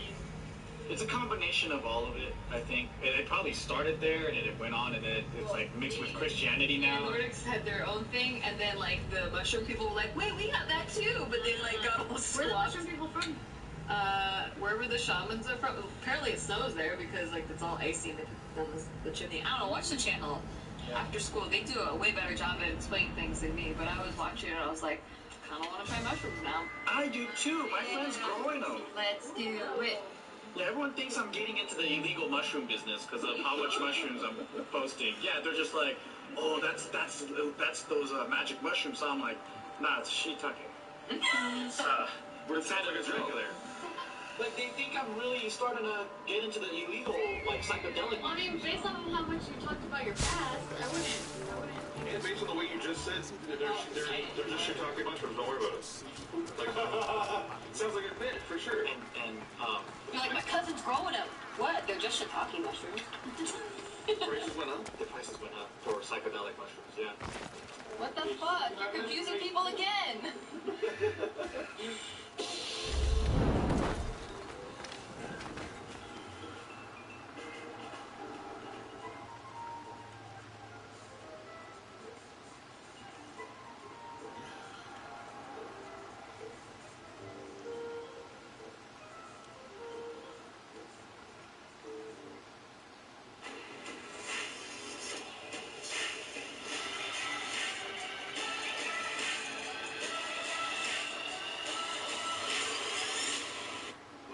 everyone to the calm before the next stimulus storm, and this is what I mean. I live here in New York, in the northeastern part of the United States of America, and in the winter we have these storms called nor'easters, and I know many of you live here as well, and you know what I'm talking about, and no matter where you live, you probably have seasonable storm systems that come in.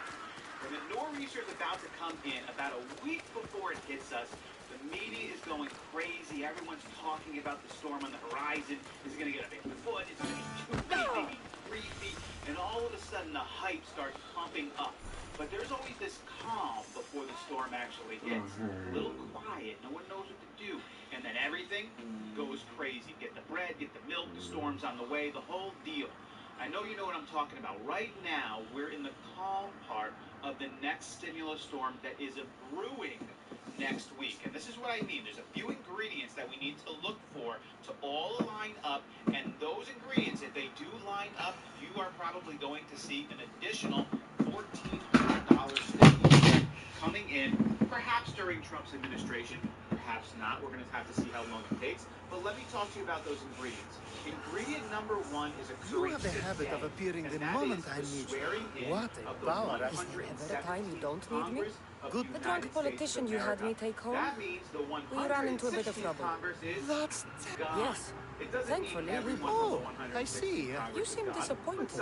I'm just impressed you were able to save the both of you. To business already? Fine. It's simple, really. There's an item that holds great sentimental... What do I need to find? It's an Olisfus. I never took you for someone... I'm so much... Like what? Well, let's see. I know what it's like. I'll get the Olisfus for you. There's a small chance the woman may wish to... Don't worry. It's made out of stone. I guess that could work. That's it. Even hanging with your dog. This was never yours, was it? What are you waiting for? You had We didn't just steal this. We stole a family heir. So it is sentimental. The only thing that... What about me? Now we wash it. Fueling over 2 billion workout recoveries and counting. Trusted by athletes who know for over 35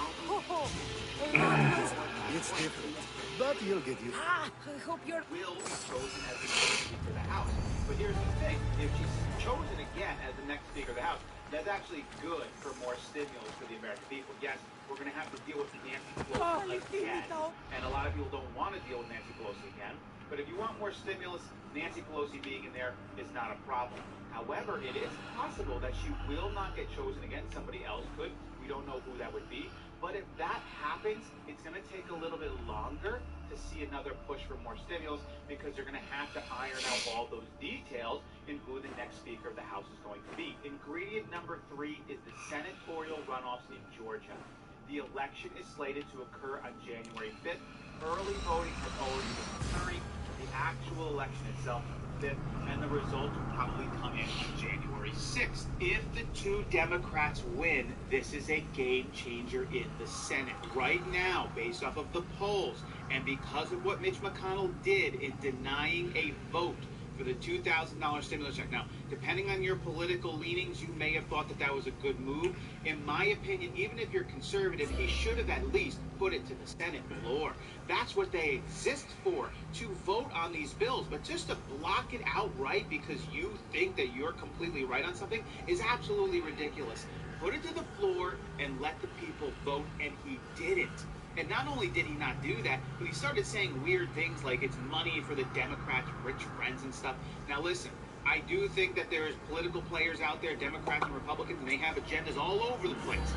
But this $2,000 stimulus check, I don't know if I would have characterized it as money for the Democrats' rich friends. It didn't come off sounding good, and the fact that he wouldn't even put it to the floor for a vote actually switched up the polls quite significantly for the Democrats in Georgia. If the Democrats in Georgia win, that is going to give them the majority in the Senate. It's going to bring us to ingredient number 4, and that's it.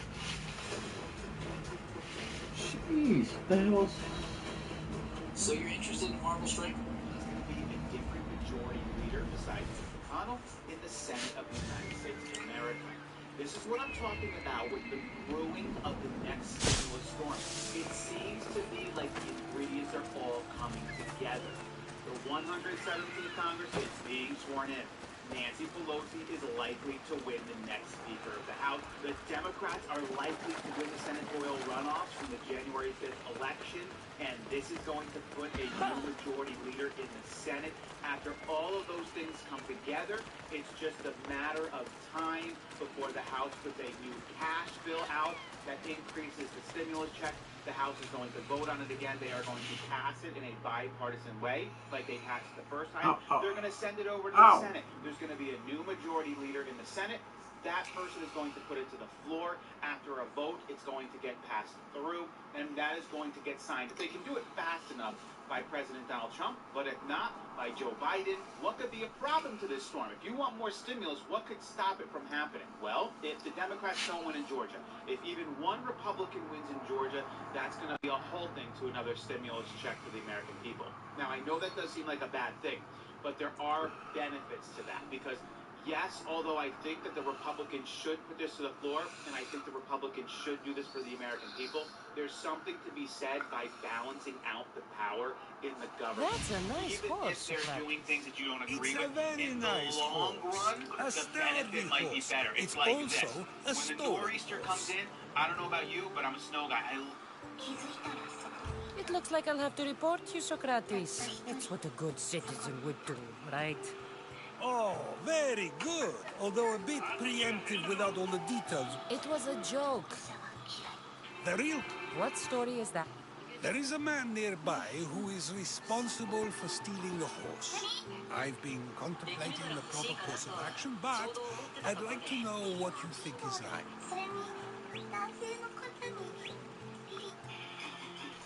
And how should I make my decision? Your thoughts are your own, but... Where's the thief now? I told him... If you caught him stealing a horse, what's to say he won't just run away? The hope of keeping the horse. That's where you come in.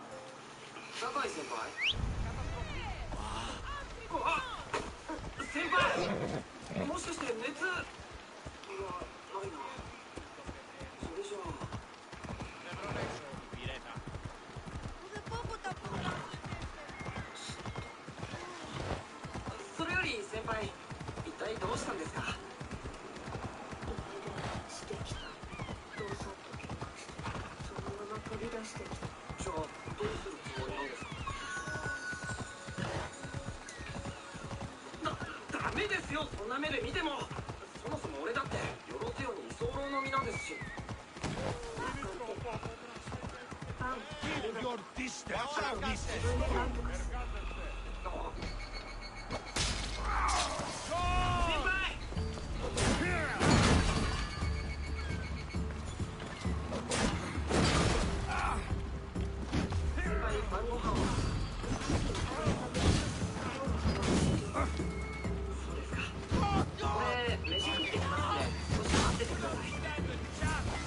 That's the thief.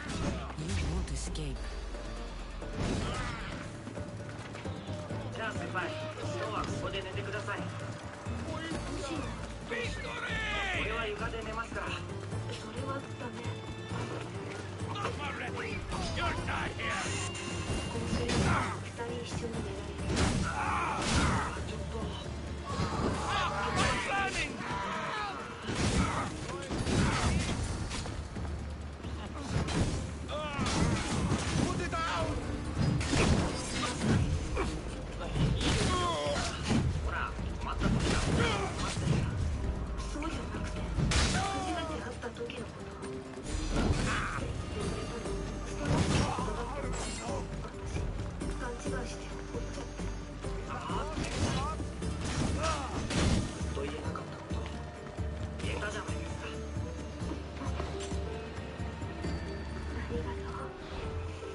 Are you the one who stole the horse?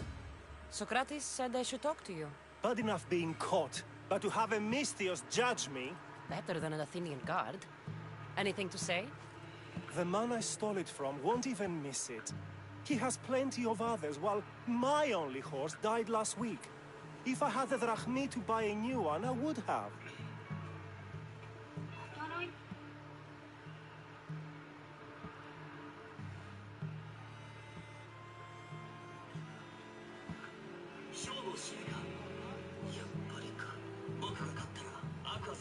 Did you steal the horse too? I have a family. There's no other option? Not that I could think of.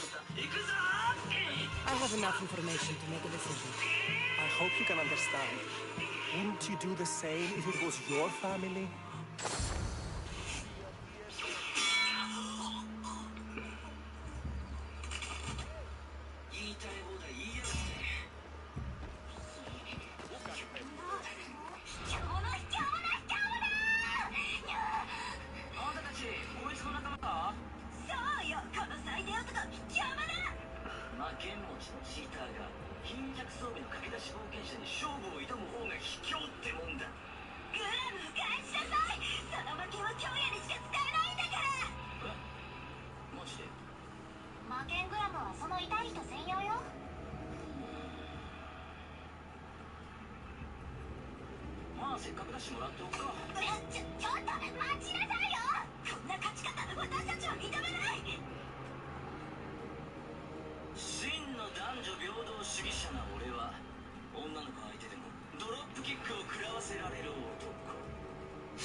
Have you decided what should be done?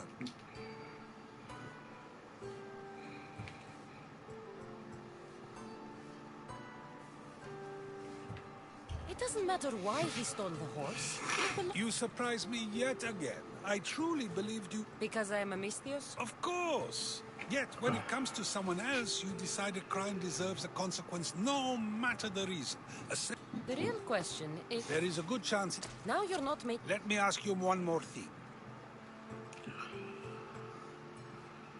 The outcome may be better. That is true, yet if his peers would... I'm not sure the law can... But if we are to decide whether the law... Are we done yet? Of course you can't. It's a luxury... Okay.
A power I wield indeed. And for what this? My friend here needs to be taken. So, do you want to lie to... Whatever do you mean? Is this friend of yours actually a friend? I'm not going to find out. I'm hurt that you... You'd rather lie than trust me. Some things are better left... I can protect myself, you know that. Fine. I'll try to be more forthright. Let's get to it. I'm just supposed to take your... Yes. Nothing. Carefully, if you can. Avoid roads, people... I'll make sure he's safe. I'd hoped you'd say... We should be on our way. He needs to get to the... It won't be a problem.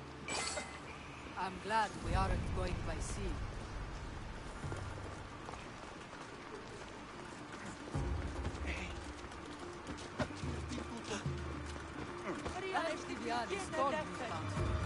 He said you're blessed by the gods.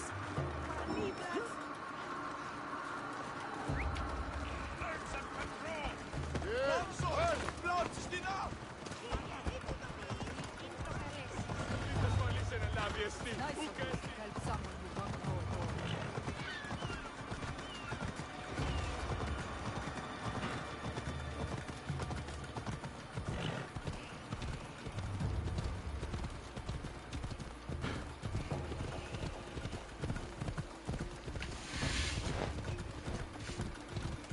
We should stay on the safest route possible.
Ah, that's better.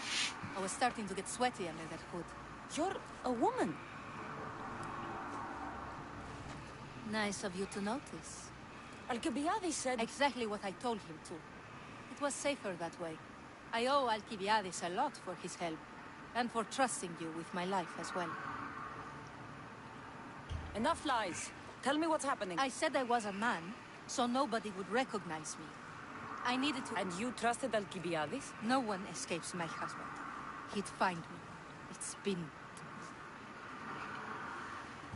I'm glad I could help. Please give Alcibiades my thanks. I only wish I had more to offer him. And you.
Alright.